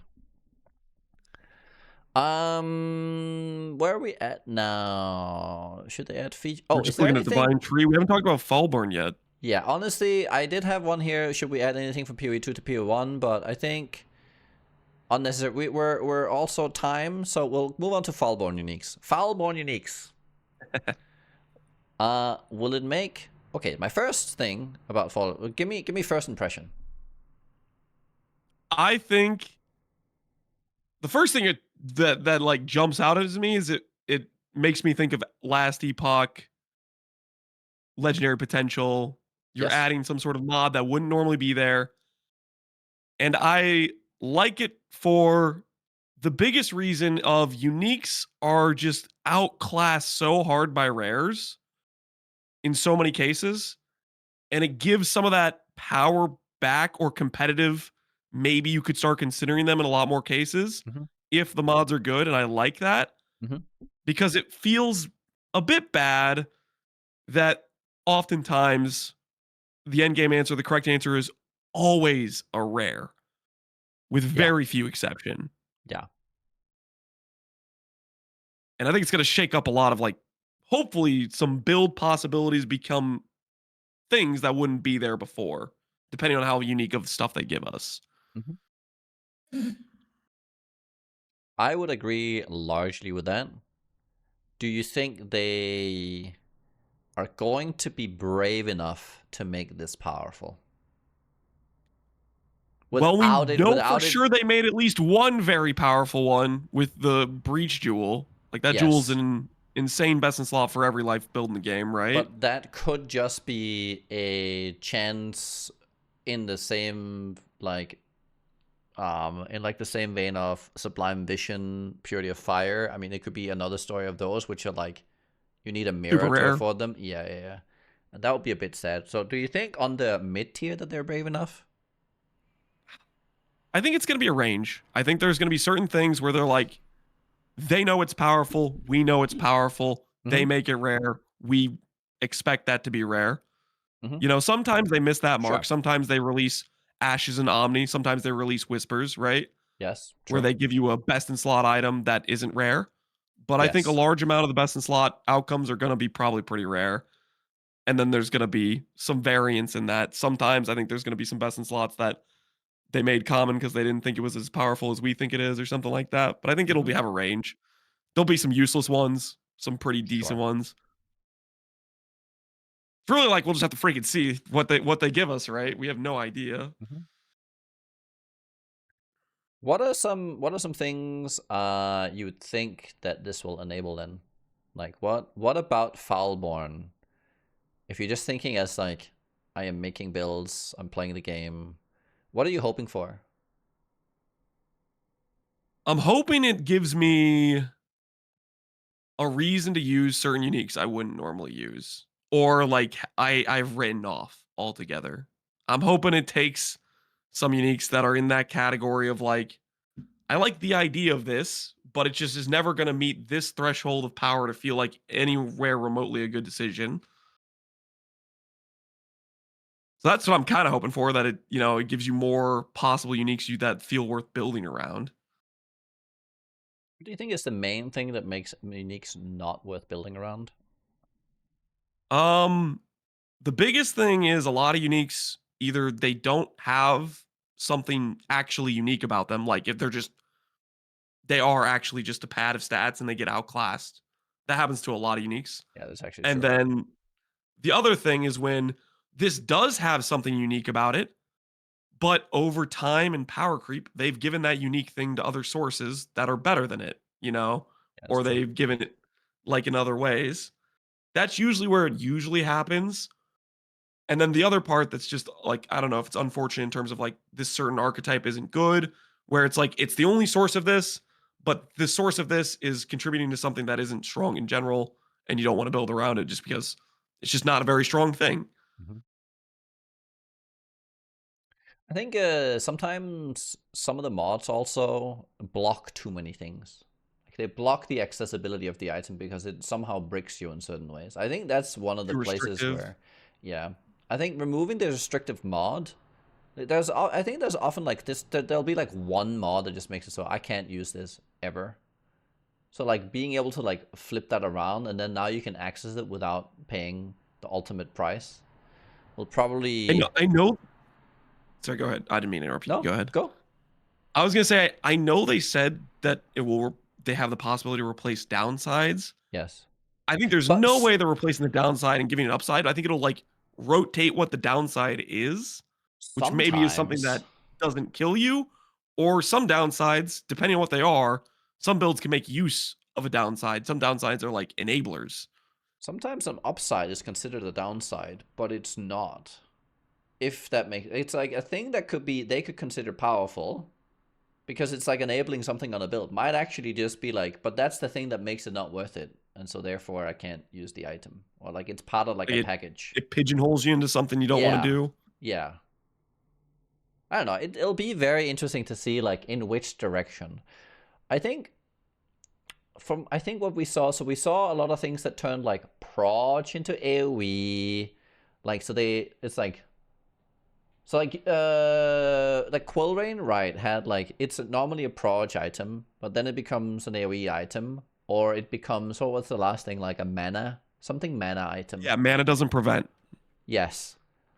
I think that's like, I think they have a lot of like cool ideas there, because like usually it's like, oh, if I'm building Quill Rain for the attack speed, I also need to benefit on some extra things, otherwise it's not worth it, right? It can't just be the attack speed. So by allowing that attack speed to exist and then giving multiple options of what that is, all of a sudden you're just opening up these other avenues, I think. And I think that's kind of like where that's what I meant with the prod speed is an upside, but it doesn't provide you with anything that you needed, and so therefore the upside is not large enough in the direction you need it.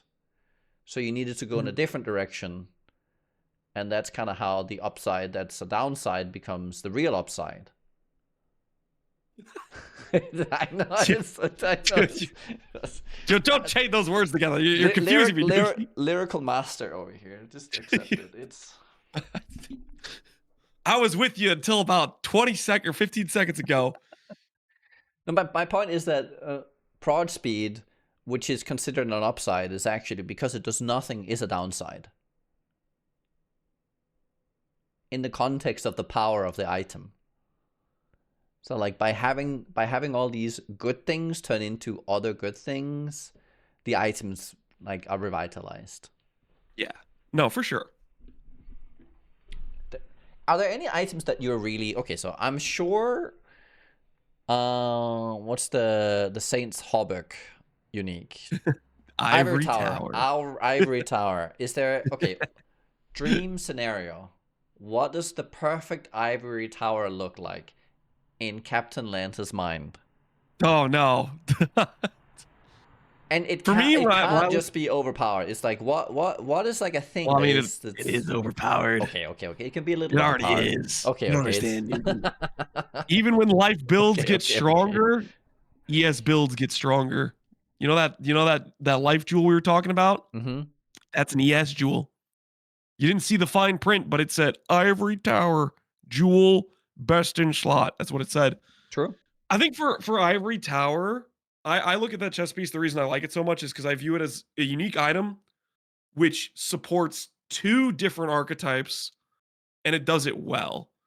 Because you have the Chaos goes to your mana line, which supports this whole mana style archetype, which is powerful in its own right. And in the same vein, it supports I'm forcing a bunch of life on my build to then get a bunch of ES. And I think those are two very different builds. But they're on one item. And I think that doesn't exist on like anything else, pretty much, or not really to that extent of two very different builds from one item like that. Yeah. So I think for me, Ivory Tower, a cool scenario would be they rotate one of those mods and somehow it lands to something that is more synergistic with one of those archetypes, or is a completely different, like, vector, not related to those two, if that makes sense. What could it be? Like, let's just think right now. What? So one is you reserve life. The other is it goes to mana and you use mana. So you're either like stacking life or you're using it as mana becomes your defense, right? Those are like the two. Yes, correct. What could you? What's left to swap within? Because we have So for Ivory Tower, we're talking. It has to be like life ES mana. It's something within that. Where are we swapping it? What if you took the reserve lifeline that gives you ES, and you made it give you mana instead, And then you have to balance some sort of concept of I don't actually scale ES with this, like it eliminates your ES scaling. You still have to play some sort of mind over matter. And you're fine tuning this situation where you're reserving your life to get this absorbent mana, but you're also way more in danger because your pool is still only going to get protected Oh, by right. mind over matter. Okay, yeah, I like it. I don't know if that would work out well, but I think it would be like an No, interesting I don't know. Yeah, concept. yeah, yeah. No, that's a good thought. Okay, I can't wait to see that one. I don't know if I have anything that's as interesting as that one. I don't know. I think there's a lot of items where it's like we don't we're not the devs, right? We're just gonna have to see what they cook because they're probably coming up with some cool stuff, right? In terms of what they're gonna change or what they even have ideas for. The big unknown. I want lightning coil to convert lightning damage to fizz. Or like maybe that's not the best one because I'm not Like sure a if that's rat cage in applicable. reverse, but for Yeah, I lightning. want yes. Well, maybe not like, or maybe it has to be elemental damage because like otherwise it's not really it's too unusable if it's like just one element. I feel like that's the problem with Mhm. Rat Cage. Yeah, I would like something like that, like just a reverse on so things go on fizz. That could be cool because we have some sources of it where Ellie goes to. There's the shield. I don't know if you know it, where Ellie goes Yeah, to fizz. Dawnbreaker. No. No, oh, you're talking about. I know the shield you're talking about. Yes. I know the shield you're It's talking it's the about. one Oh, from the it's Forest League. It's like I don't know. turning crazy. So I don't remember the name people off the actually use land. that now. So you can, yes, Flawed Flawed Refuge. refuge. That. Yep. You can That's the use fun. that shield now, by the way. After last league enabled the users of that shield properly because you can go what's that, the Sabakwa. So 50% goes to Ellie, but then you can do the last 10% to get to 60. Because they Ellie gave you to the Bound by Chaos. Destiny. Yes. So Bound by Destiny plus that gives you to 60, and then you do Flawed Refuge for the last 40%. So now you're 100% converted. Is it only hits though, or is it dots too? Yes. You have to fix dots. Oh. I mean, Oh. there are builds that are crazy for that. You can't mess up the mechanics that stop your regen, because then you die. But they're like I have there become are more and ways. more uh afraid of playing builds that can't deal with an annoying dot situation because it's so frustrating. And they've been adding more dots different places, I feel like. I think they need to add a dot that removes 10. No, how much? It needs to remove just ES really fast. I think that would be good. Oh. Don't nerf ES. Just add a random dot that just kills ES builds, just smites them on random. Some Yes. Judgment Day is coming. Oh, yeah, you died to the dot again. Sucks to be an ES build. Yes, because then it's unique to be an ES build because you just die to dots, and then life builds are the good dot, like they deal with dots. There you go. Now it's a unique defense again.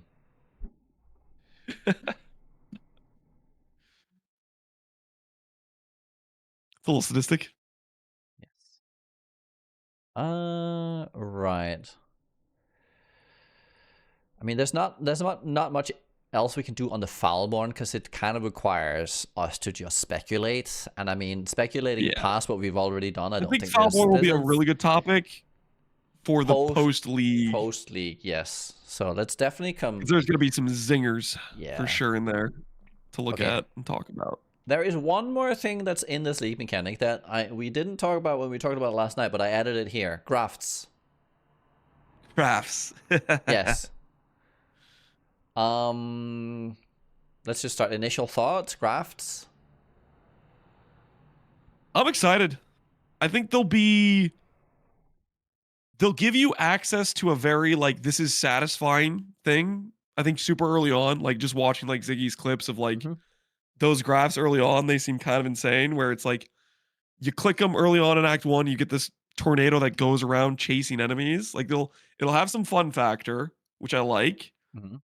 And then on his description of a few of them, it sounds like there's some you can build around in terms of they're giving you some sort of buffs to your actual character. Mhm. Like, I was worried that was gonna be they're just kinda strong while you're going to T16s, but then your character Right. leaves them behind. But it Yeah. sounds like there might be some graphs that are maybe more build aroundable based on your character and benefiting you that it feels like they're doing something. Hmm. No, I think you're right. So there was a lot of like I think if you look at what mercenaries enabled, I think graphs will be the balanced version of what mercenaries enabled. So like they you see mercenaries and all of a sudden has Doriani and Lucky Lightning.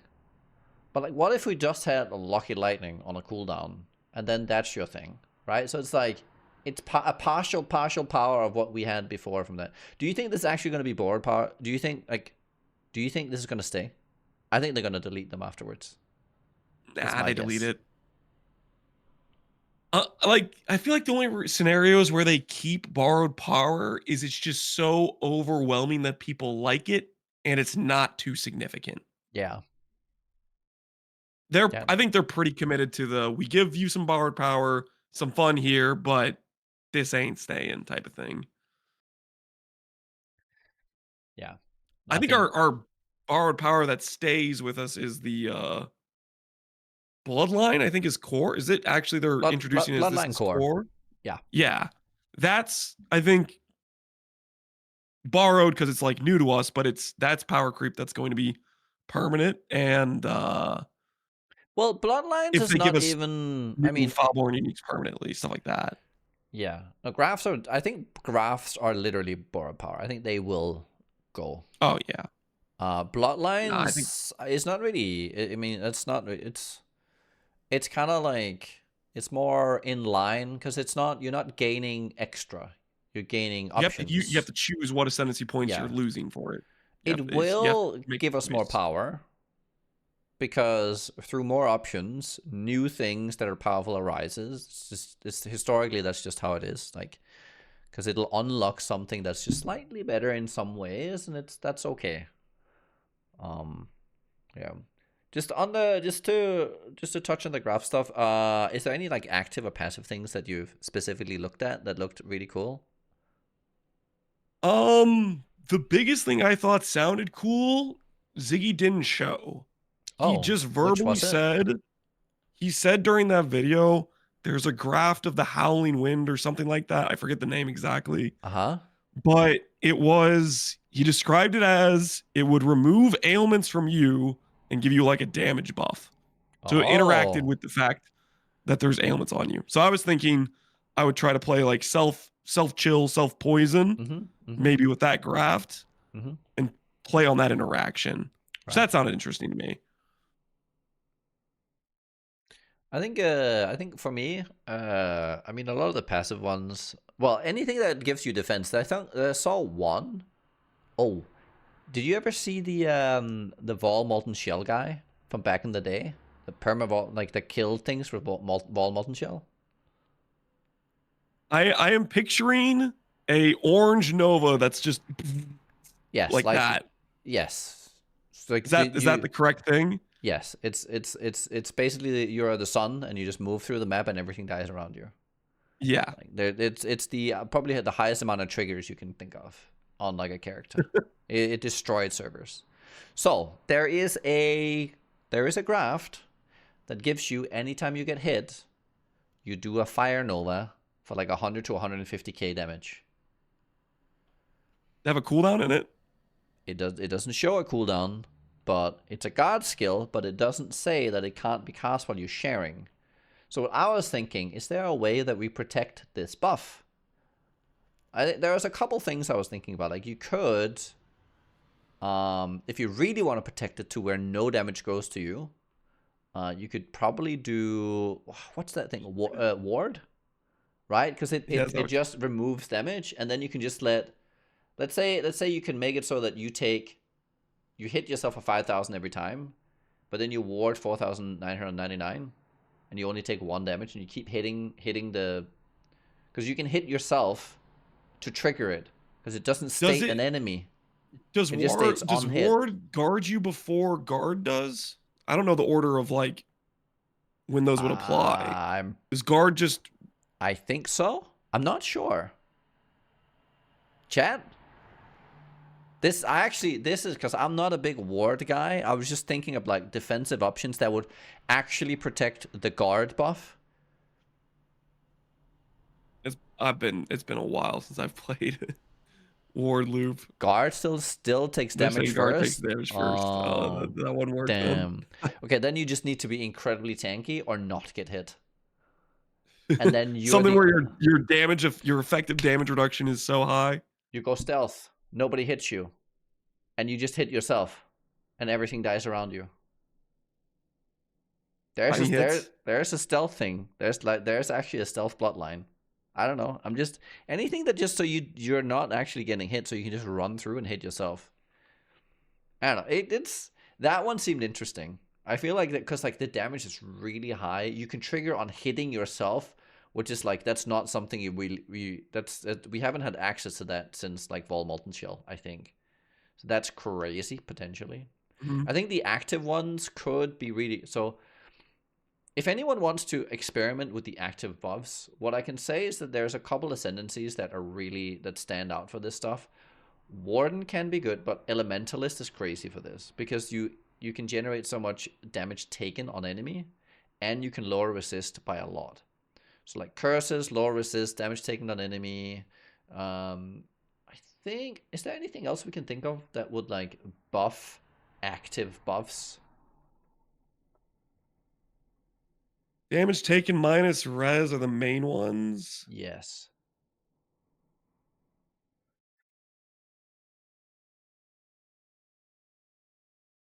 And that's pretty much it, right? Think so.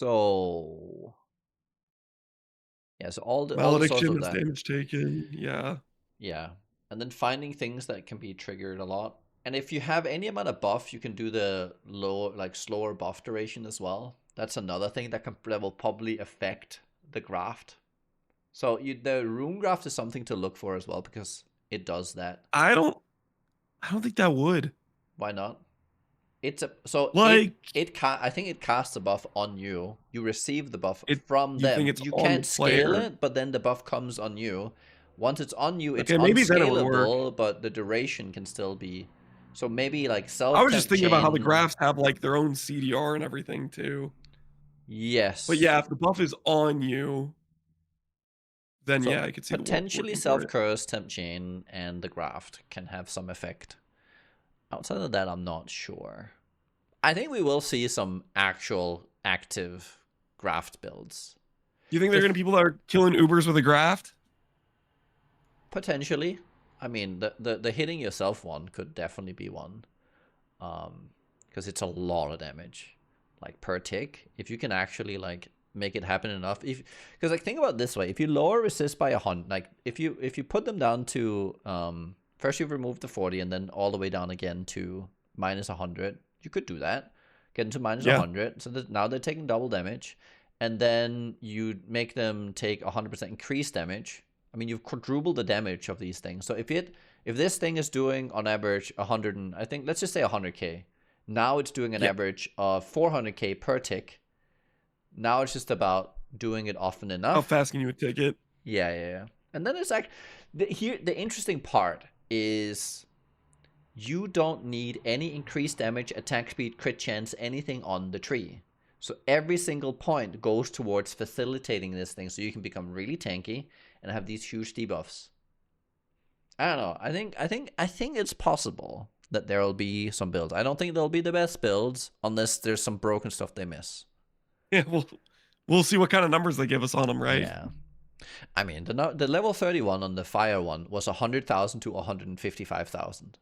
Yeah, which is like crazy. That is actually base damage. Yeah. Yeah.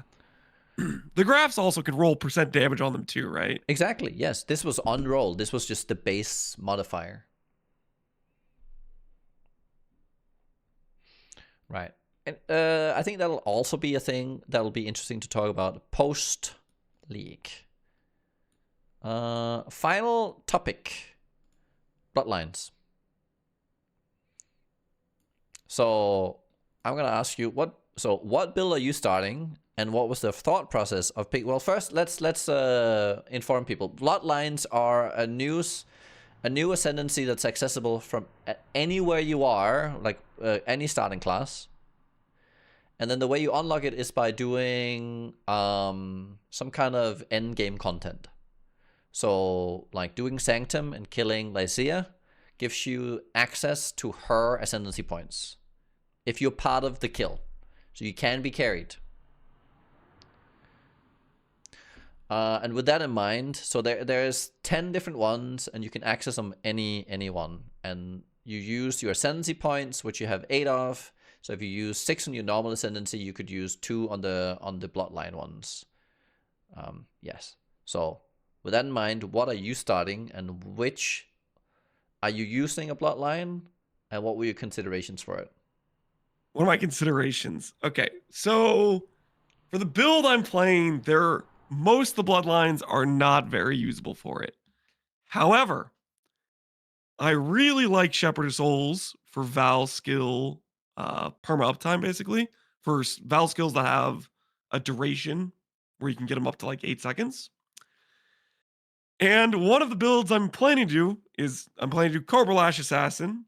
There's a skill in the same category of Claw called Venom Gyre, which history with me and Venom Gyre is I made a really bad league start with it one time and swore it off.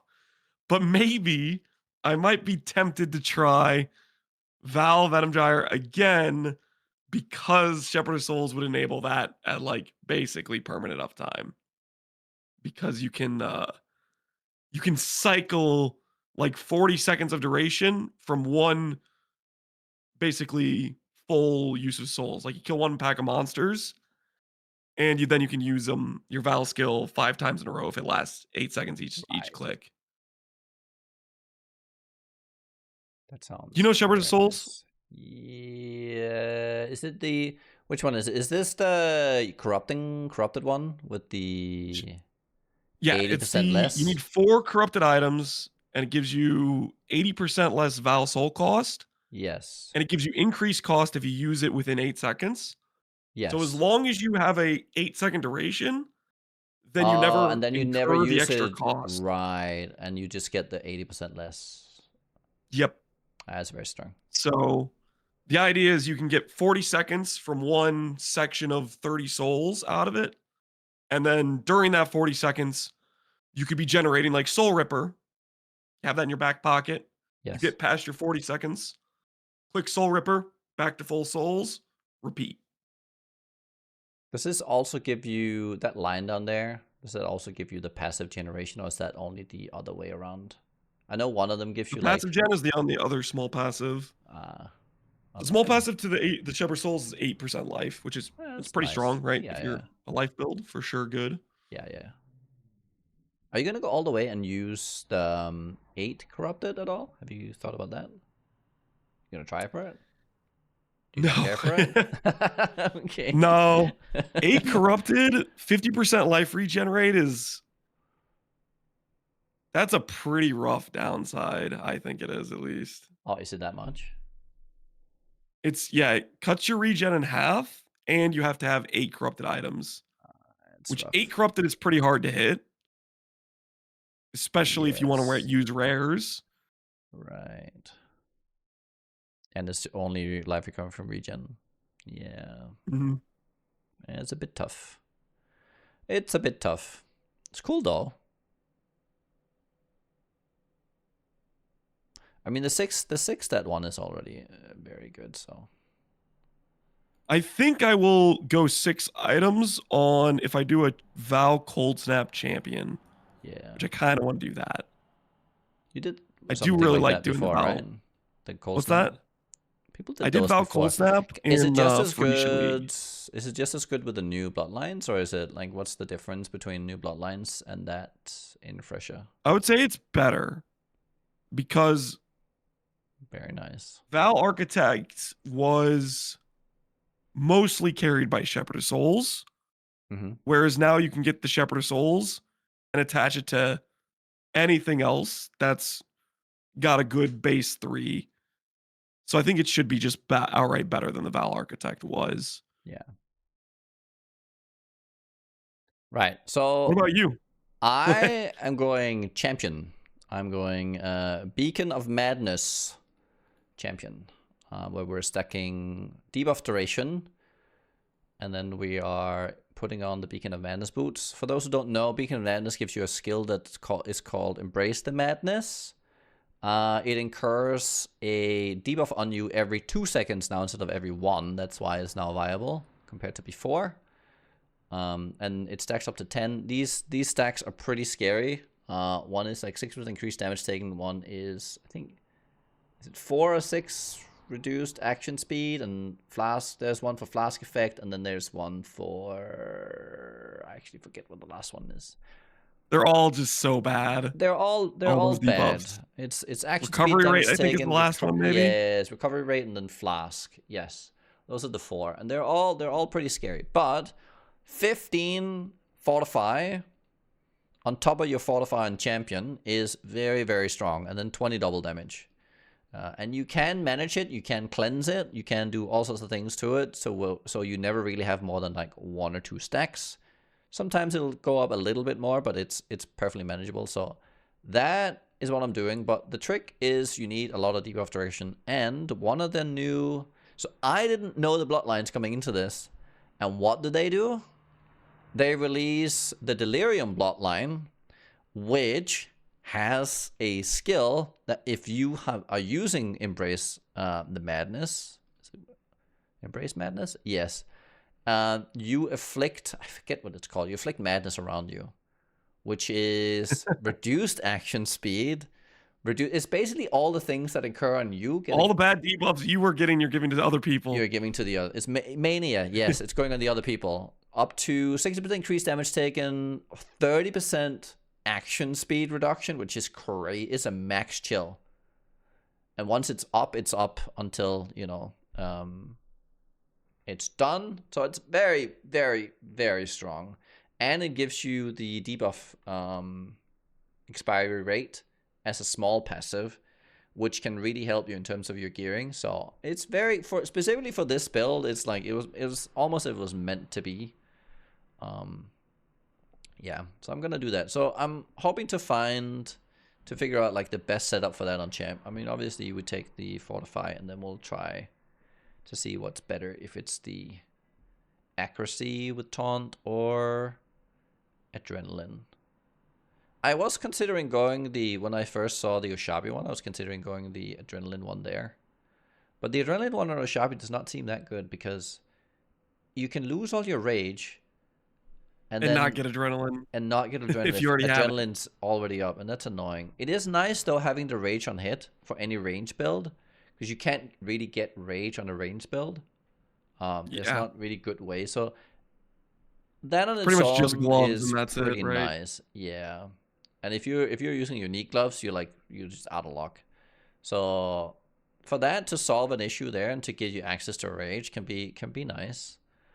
I think one thing I noticed with the bloodlines for me as well, because I think a lot of people, and I think you're probably in this group, is it's hard to see where the power lies in the bloodlines a lot of the time. Like, not all of them seem that strong. So I have a theory, which is the reason why we don't think they're strong is because we've adapted everything we know to the current ascendancies. And so all the good builds that we think about are designed for the current ascendancies.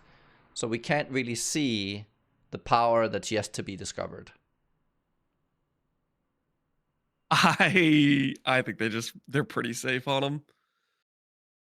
I feel like in a vacuum, you can look at a stat not related to ascendancy, not related to a build, and be like, this is a strong stat. And I feel like a lot of the ascendancies are on the safe end of things. There's some decent ones that for sure are going to be usable on a lot of different builds. But I do think they went on the safer side for the fact that everybody will have access to any one of them, right? Yes. I think on the niche side, though, I think some of the...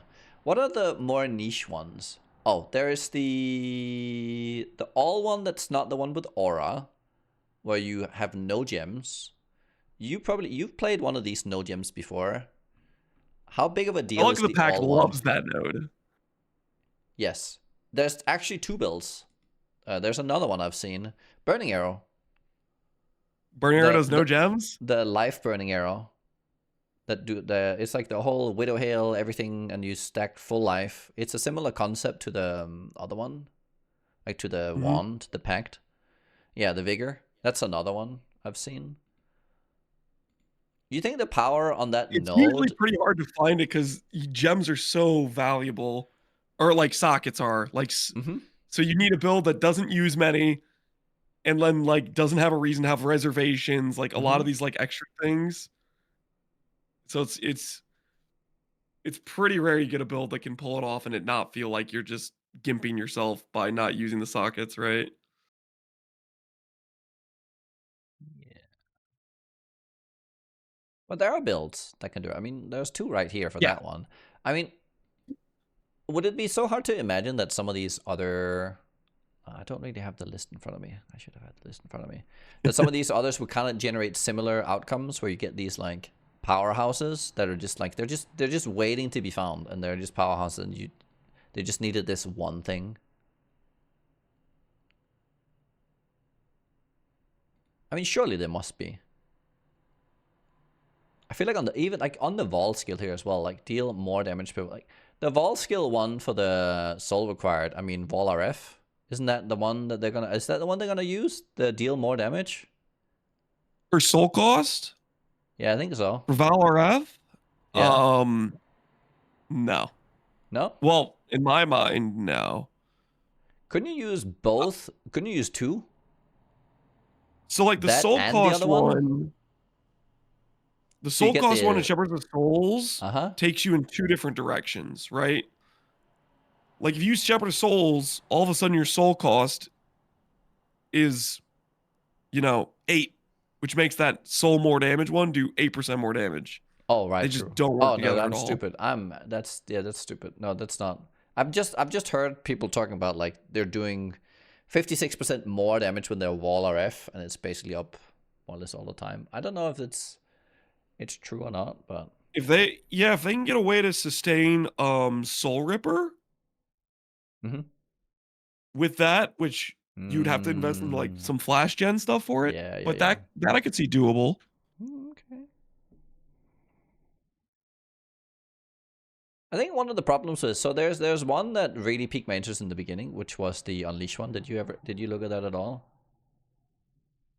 The Primal Owl, yeah. Yeah. What about it though? I think so. I think the problem here is, and I think this is actually the problem with some of the not just that one, but some of the other notes as well, is that these are not meta, like these are not meta ways to play. Like nobody really plays Unleash right now because it gets outshined by Cast and Crit. It gets outshined by all of these things. If Unleash ever comes into play to be comparable, then Primal Owl is like, let's say everyone plays Caster as Unleash all of a sudden. Then all of a sudden Primal Owl might be like a guaranteed slot in on every build. Just like that. Yeah. I'm just For so like you for can't really Primal have Owl, that's these. a good example of that, but there's also like a lot of these things which there isn't a scenario where you make like in the same sentence, yeah, I'm looking at the stealth one, and stealth is not something that is all that meaningful, I think at least. Like No, it's a very niche thing. you're It's a you're very you're like trying to like there's yeah. hide and you're playing hardcore, you're trying to hope the monsters don't hit you I mean, versus the stealth is elusive usually reset. stealth has usually been like an abuse case where the monsters literally don't see you. I'm not Yeah. sure you can get there anymore, but that's what it used to be. It was like very. It wasn't like hoping. It was they don't see you. Yeah. I don't know. For me, it's like across the board, there's some usable ones which have some nice use cases, but there's also a lot of nodes where it's just like they went real safe on these. Yeah, Either fair. way, I love the concept of bloodlines. Like this extra wheel that you can kind of dial gives you a lot more like flexibility in how you can build your character, right? Mm-hmm. Gives you access to some solutions Mm-hmm. that certain classes wouldn't have access to otherwise. Yes. I think I mean I don't know. I'm still of the opinion that I think some of these will generate new archetypes that become stables. And it becomes like the thing you do, and you can do them on pretty much any character once you figure out the puzzle. I think the buff stuff for heralds could be one of them, where it's like, oh, now you can just play a spellcaster on any class and you do the herald stuff, and it's like it'll just work because it's so powerful. Like that kind of thing I can see, and I think the more you look at it, the more you will like find opportunities here and there for those kind of things. So maybe it's like maybe it looks safe, but I think it's hard to know whether or not it is safe or whether or not there is actual power there. But I think I'll probably agree with you that it looks safe, but I think I've played the game for long enough and I've seen people make predictions to know that it's to come in and definitely say that there's no power in places is like it's dangerous because people always find power. I mean, are people saying there's not power? I mean, I think people are able to see there's certain use cases for certain things. Right.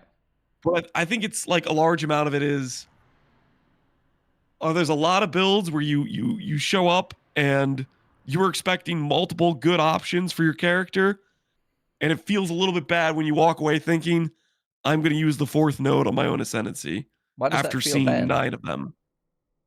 That just means you picked a good ascendancy. See, I feel like I'm in that category where my fourth ascendancy node was +1 power charge with charge gen, and I don't feel like it's that great of a node. I have multiple ways to get charge gen, and it's 1 power charge. I felt like that would have been beatable, but it just wasn't. No, I get it. I don't know. I think there's a little bit of and it's not to throw shade your way right now, but I think there's a little of if I can't find something from my thing, then you know, there's it's like I feel like that's the general consensus I'm getting. It's like if it doesn't fit the thing I build, I don't like the bloodlines too much, or like I think it could have been better because it. But I think at the same time, there's going to be players out there who are like, I've always wanted to play this thing, and I'm finally being enabled here, here, and here, and it just takes Okay, like only one what of if I them will give do you that. what if I give you this thought? Okay. I was hoping when these bloodlines came in, there was something that was going to be in there that was going to excite me enough to change my mind about what I was going to play. And I didn't get that. And that's more of a broad scope Okay. of there's a lot of ways they could give me something that like that's an exciting thing to try to build around. And I didn't feel that really. I think. And that's a way more broad perspective. And that's what I came Yes. in with as well, looking because a lot of times new league, the new thing is what I want to do. For me, that initially was, Yes. okay, we're changing Assassin. I'm going to play Assassin. But before I confirmed I'm going to play Cobra Lash Assassin, I wanted to see the Bloodlines first. And they Yes. didn't change my excitement I to play any hear of them you. specifically. Yeah. I hear you, but I think the problem here is that what you're asking for is power creep.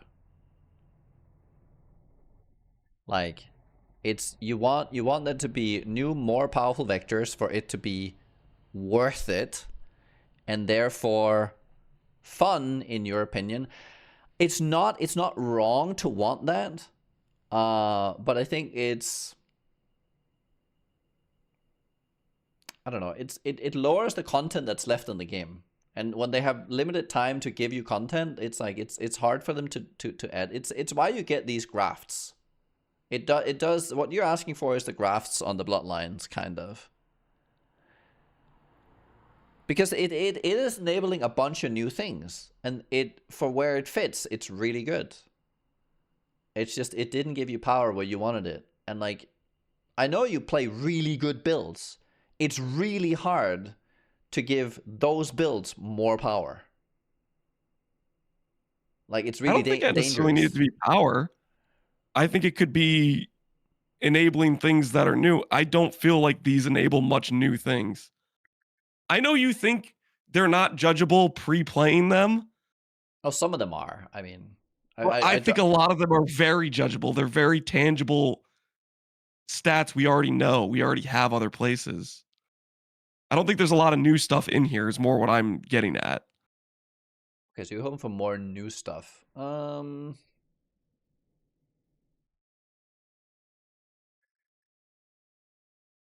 I would say I probably agree with you in okay, and I think it's because they are reusing ideas they had before in a lot of these cases. I think that's what it is. Because Well, I mean, like it's just like all these stats are things we have other places. yeah, or you've had before. I mean the whole Yeah. all the Vol stuff was what you did in pressure, and it's like, okay, we've done that before, so it's not that. No, the Vol thing is, I think, one of the best ones there because it's something that is a unique thing you don't get really elsewhere.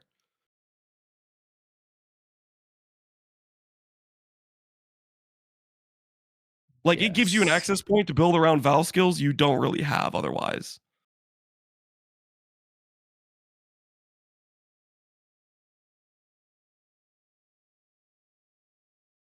I'm just looking around here. I'm like, you don't really have good access to play Unleash builds. That's another one. Then there's the +1 to ring slot. I'm just and we have added chaos on life. I mean, there's something there, but I don't think it's really a viable place. I don't know. Like Maybe there's definitely ones in the bloodlines I like. My overall perspective is it's like I I feel like there's only they have like what 30 ascendancy points, and of those 30, how many of those are this is something that enables something we don't really have access to otherwise versus some kind of just mid-tier stats that we already have other places. Here's where I'll meet you. I'll meet you in the so I think that the lack of options and things to inspire you and to go different ways, I kind of agree, because the only places that really the places this really works is very niche things. There's like it's enabling. So let's say that there's 10 bloodlines with whatever. There's like 10 builds that are enabled just through its niche.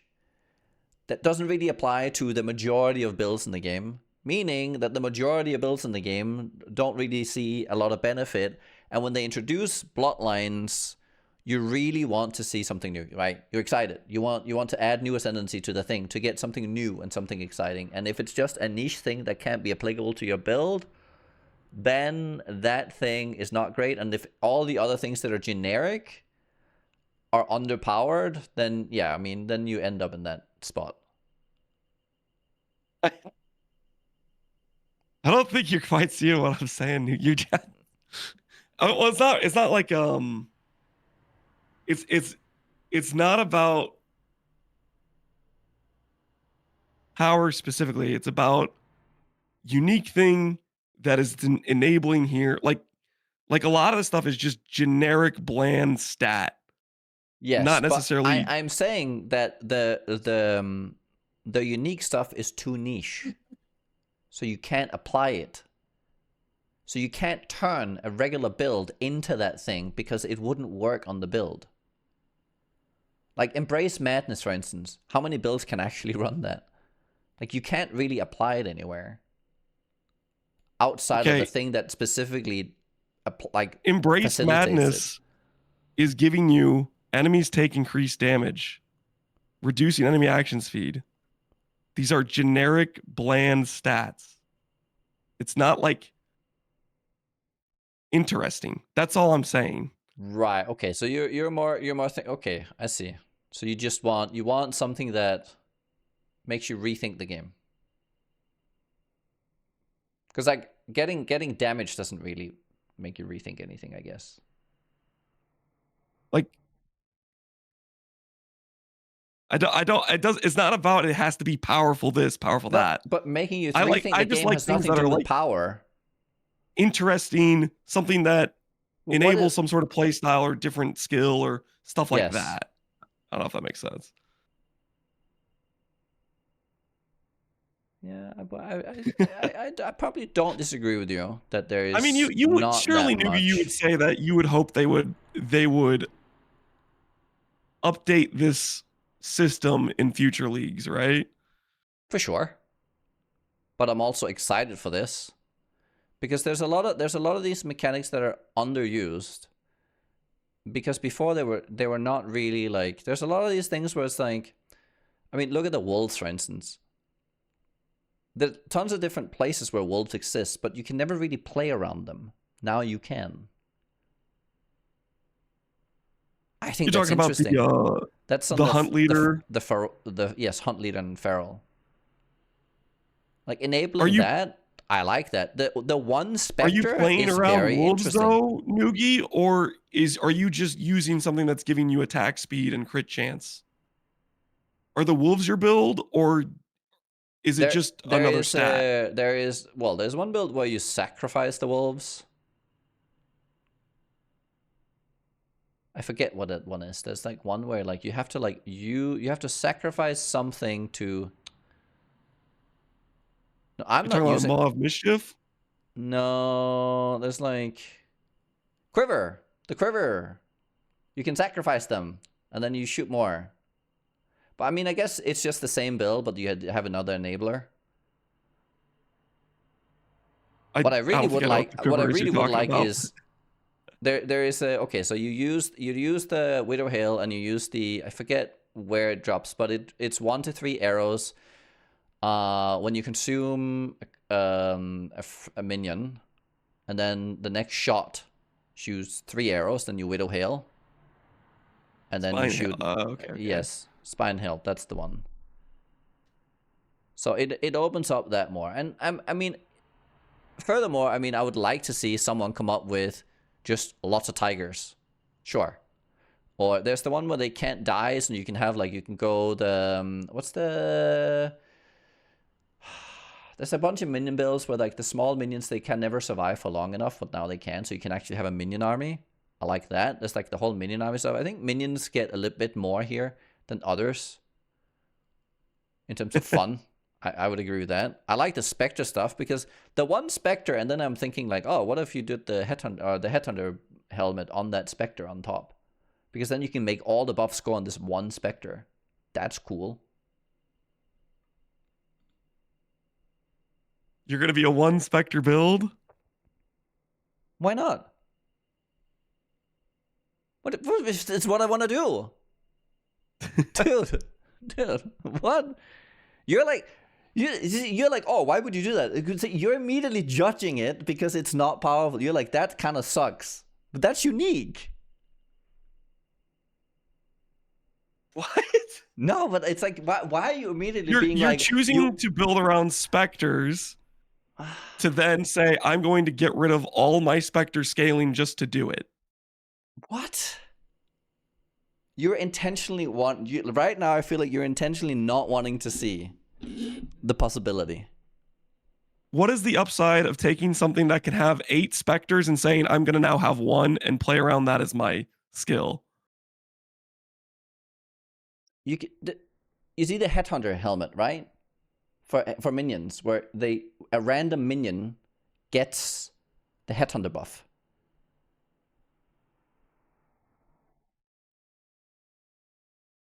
You could stack it all on one minion.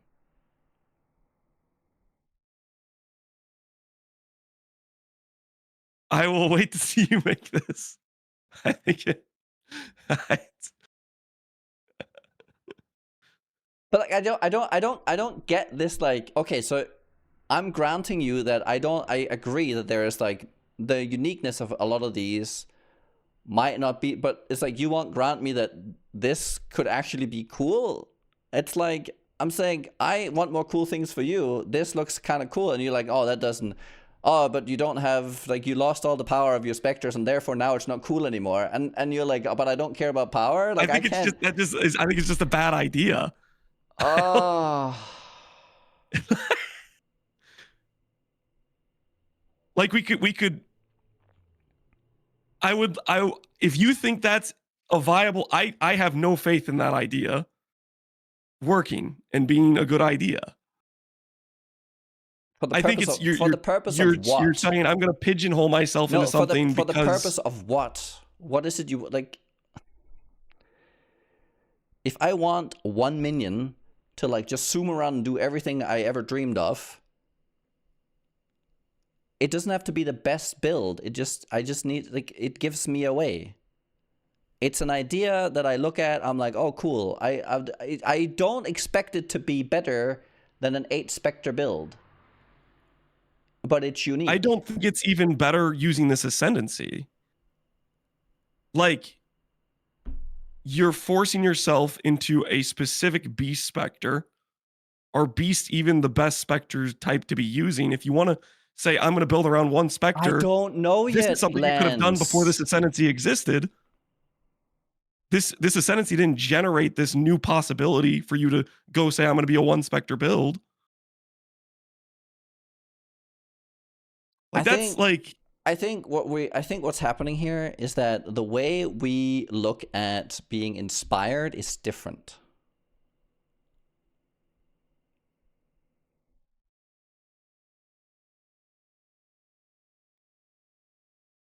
Because you can, like, whatever you say about making the best build and it being worth it and such, it doesn't really, I don't really need that for me to be excited about a build and an idea. Like, limiting myself to a certain thing that does, it's like, yes, I'm okay with that.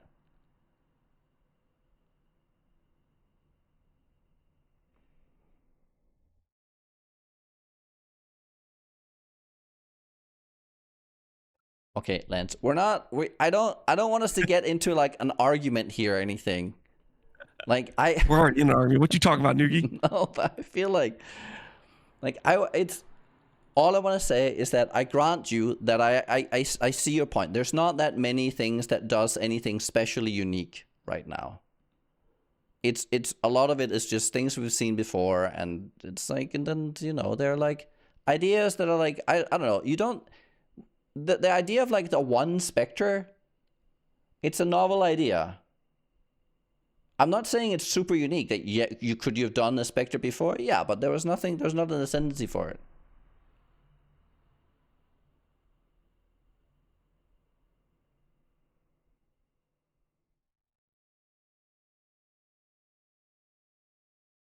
I don't.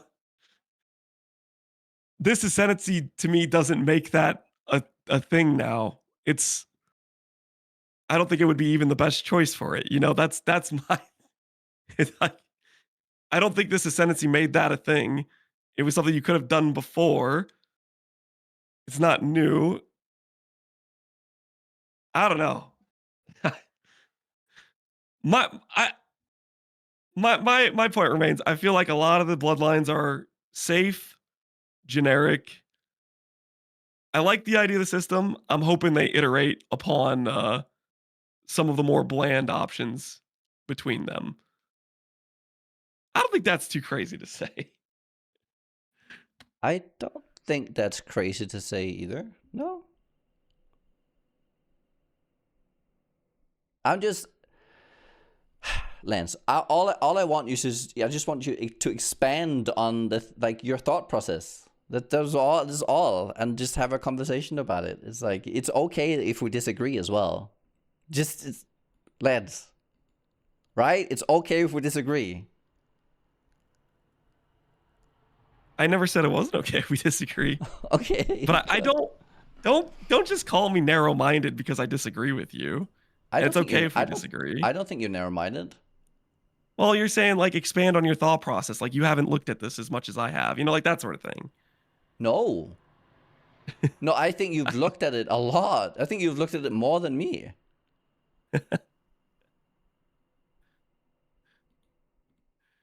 Drama? I don't know, drama. No, okay, okay, Lance. Okay. You guys know, just Nugi, we talked about bloodlines, Yes. ironically, for an hour last night, probably. Did we actually? Did it go that It was long? a while. We talked about bloodlines for a while. Yeah, we did. We did. Let's do your game depart. We're not married, guys. Ziggy would have stopped the argument. Yeah, Ziggy's our You see, safety net. this is the thing. Ziggy would have stuck the argument. He would have. Like, the thing is, okay, I will tell you something about myself right now. I see possibility sometimes where there is none. Okay? I get excited about ideas. Like, I just look at a thing, a concept, I'm like, that's cool. That's it. You've probably like looked at it, min-maxed, and decided like, such and such and such and such. For me, as long as I get inspired, I'm happy. If the game inspires me, I'm happy. I can totally see where you're coming from if this doesn't inspire you and like, okay, but I could have just done this before. No, I see it. I see where you're coming from. Seriously, I do. I think you think I'm more of a min-maxer than I No, actually am. I bet you've planned your league starter more than I have. I bet you I haven't. I don't know. I don't know if I have or have not. Have you made a single piece of gear on your character? In what way? In like in PoE? Like planned out gear pieces for like PoE and stuff? I have a level 85 tree with no gear. That's my planning. Okay. I like min-maxing for me comes later when I'm like actually doing the stuff like That's where it comes from me as in well. game. But for the builds, like when builds start out, it starts out as this is just something interesting that I want to try. Yes, that's where I start out. Yeah. I think we have a lot of common ground in that. No, I think so too. That's why I was so like, that's why I'm like, it's like, it's just,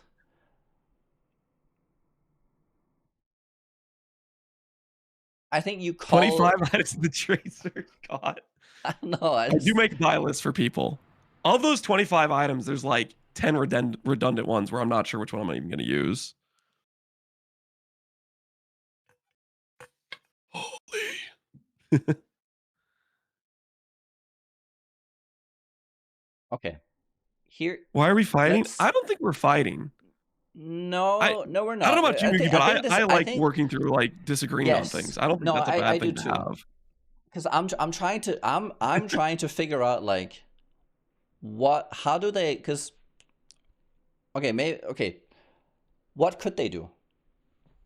Okay, so the Vol one was good. Is there any other good one that you've thought was actually good from these? Of these? Yes. The Vol one is interesting. Yes. Sinner Saint is interesting. I like ones where they give us stuff that you don't have access to these stats really elsewhere.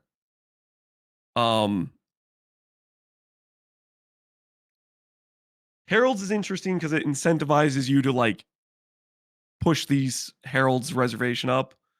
And right now, there's not really a great reason to do that. Yes. The Delirium Schizophrenic one is interesting. Massive downside, massive upside. You have to build around it.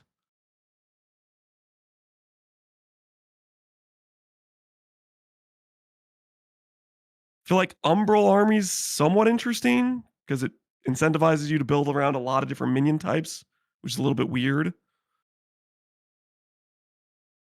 We haven't seen the Breach Lord either. It's another one. We have not seen a Breach Lord.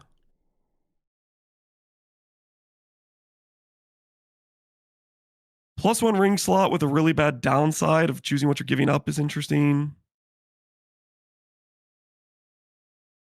The Ward tree, I'm not too sure. Mentally, I'm disengaged from Ward. That one I haven't looked at too much, to be honest with you. It's like,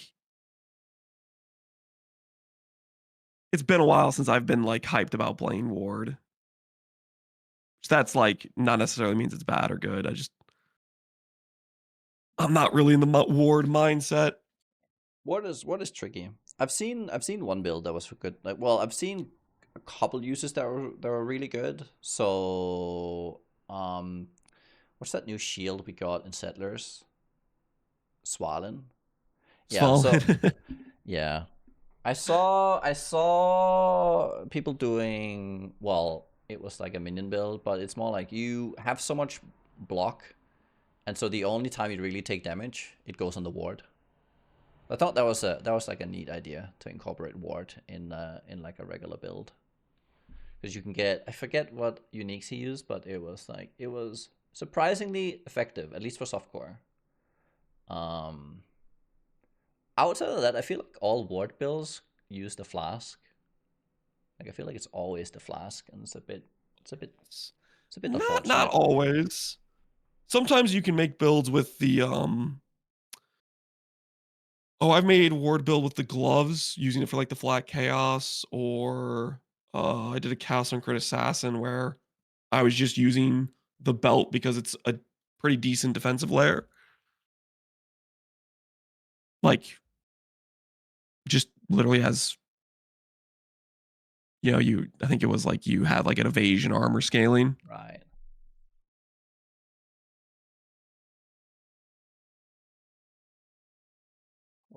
I mean, how do we wrap the bloodline? How do we wrap the bloodline up? Get lost in the sauce. I think we got a bit Find something lost else. in the We gotta find something sauce. else in bloodlines to argue about, Yeah. No, I think until bloodlines, I think it went really well. Lance, What let's is your just say favorite bloodline, Nugi? my favorite bloodline. Yep, your favorite bloodline ascendancy point. Well, I've been okay. I'll have a quick glance and I'll tell you. Did I just throw it away? Oh no. Okay, give me 1 sec. I just need to find it again.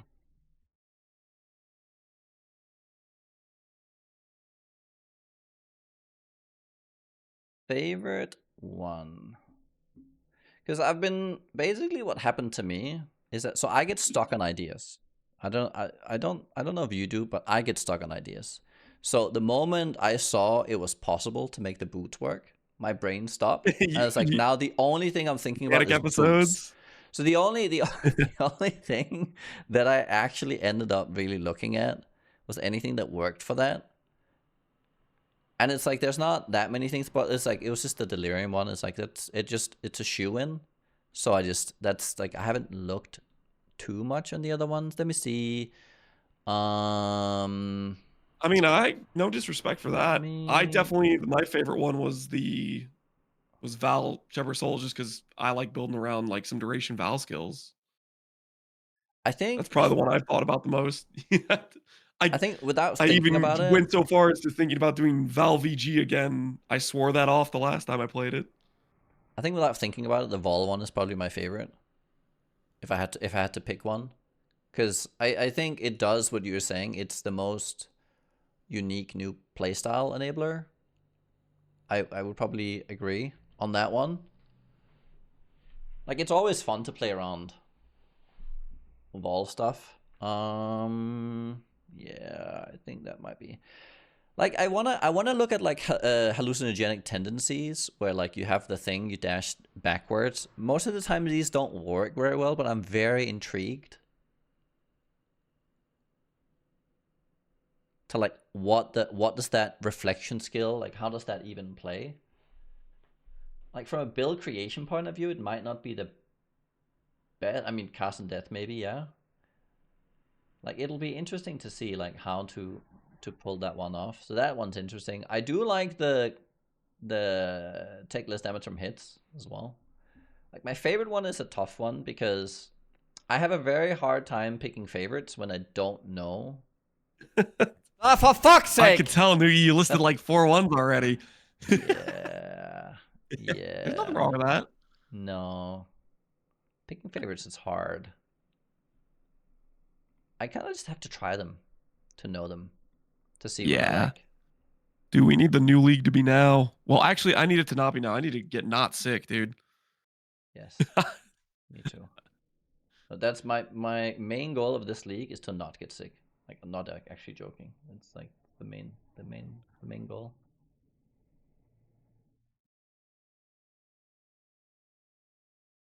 Give it time. Your little one will plague you. They're known carriers of the Black Death I don't have the information. disease. I mean, favorite one, I think it's the Vol one. I think that's probably my favorite. If I had to, like, without having a build in mind, just looking at them, I think the Vol stuff is probably my favorite. Just from a... Yeah. Look at that. Yeah. We have the same favorite one. Yeah. I mean, we're not too different, you and I think, at the end of the day.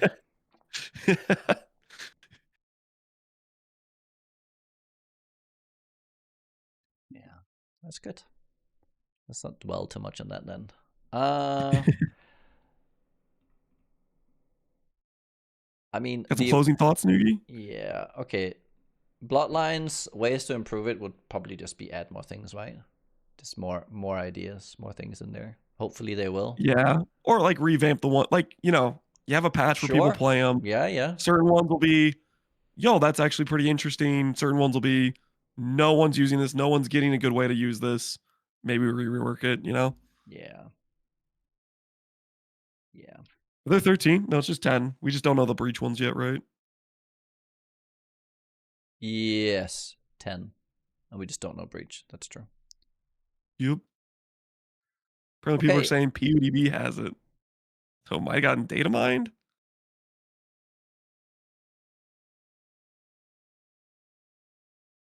You want to look at it? What, sorry? Oh, is it out? They're saying the breach one got data mined. And they posted the Atlas tree. I don't like doing that. Doing data mine stuff. You don't like looking at the data mine? No, not before I'm too they curious. I think I will let you go do the data mine stuff. Let's do a bit of a wrap up here. It's not a data mine. They just released the JSON. Okay. So it's official. It's just official information. Then we can look at it. Okay, let's wrap towards that and then end on that. Yes. Where is it the Genesis tree? I have no idea. No, that can't be. Do you have it? Where it is? I just clicked on something that linked me. Yeah, me too. I don't think this was it.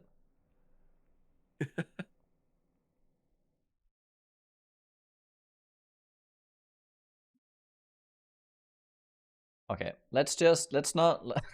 I feel like we're going. We just call it here. We're going to another one. Do we have some closing thoughts here? Breach League looks cool. We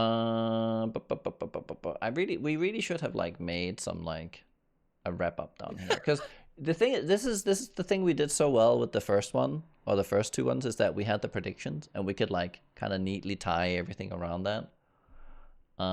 Do we have any predictions? Oh, okay, dude, I don't know. Let's end on a prediction. Retention. What? Let's just do a retention prediction. Like just a relative to how many start on the league. How many are going to be there 2 weeks in? Yes. Where does it rank 2 weeks in terms of retention? And we're just going to do the relative percentage to where it starts.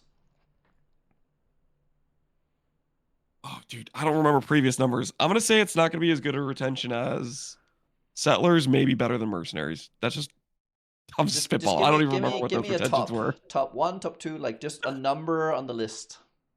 Top 3 retention, surely. Top 3. Okay, I'll do one better. Top 2. For Euro top 2, you full belief? Yeah, I think that's. I think it's going to be a good league. Yeah, I think retention. Bloodline's very cool. I think it'll be a very interactable crafting system, and it's reworking a classic breach. Yeah. A fan favorite. Yeah. Arrow says top 1. Book it. Okay, I think we'll close it there. and we'll come back round. Right on. Okay, so we'll come back again for a post talk. Would you like to have a third party with you next time, Lance? Third party. Are you, or do you feel okay with just I'm you, feeling good, and man. I? Okay. Yeah. No, I think we'll nail I the think next one. people read in way more to. People are telling me I sound mad. I think like I can't really do much voice inflection right now because I'm sick. Right. Like I think people read in a lot to how I'm talking right now, and I can't really give like my tone is just monotone. My throat's in pain. I think I learned a lot about you today, Lance. I think no, I think you're right. I think I maybe had misjudged you just a little bit, Oh, just tiny little bit. yeah. I don't think I'm entirely wrong, but I think there's a certain level of like efficiency that you like and that you're comfortable with. I do in like terms of- efficiency. yes. Like I won't I think deny I that's don't where like I efficiency. can forgo that a bit more. So, but that doesn't mean that you're not creative. So, I'll take it. You're I got very a somewhat creative. Yes. What? No, not just somewhat. You're very creative. Yeah, no, it's good. Okay, let's say that's that. That was actually though episode 3. Hope you enjoyed it. Yeah, it was fun. Yes. Peace. Bye, guys. All right, in the call or Yes, we can do that. I'm all tired. right. See you, Nugi. See you, Thanks Lance. for hanging out, everybody from Nugi stream and whatnot. It was a good time. Yes. Are you still streaming, by the way? I'll stream a little bit longer. 'Cause- I'm pretty cooked, like throat wise and like right. tired wise, but I kind of want to look at like they released the breach info. I'm curious. I'm too Yes. curious. I have to look at it. I'm too tired to do that. I'm gonna throw people over to you for those who want to look at more breach skill tree. You can go check out with Lance now. He'll tell you what's up. Okay, Lance. I'll prejudge them harshly. Yeah. Nah. All right, I'll see you later, nigga. You take care, man. See you, man. Bye bye.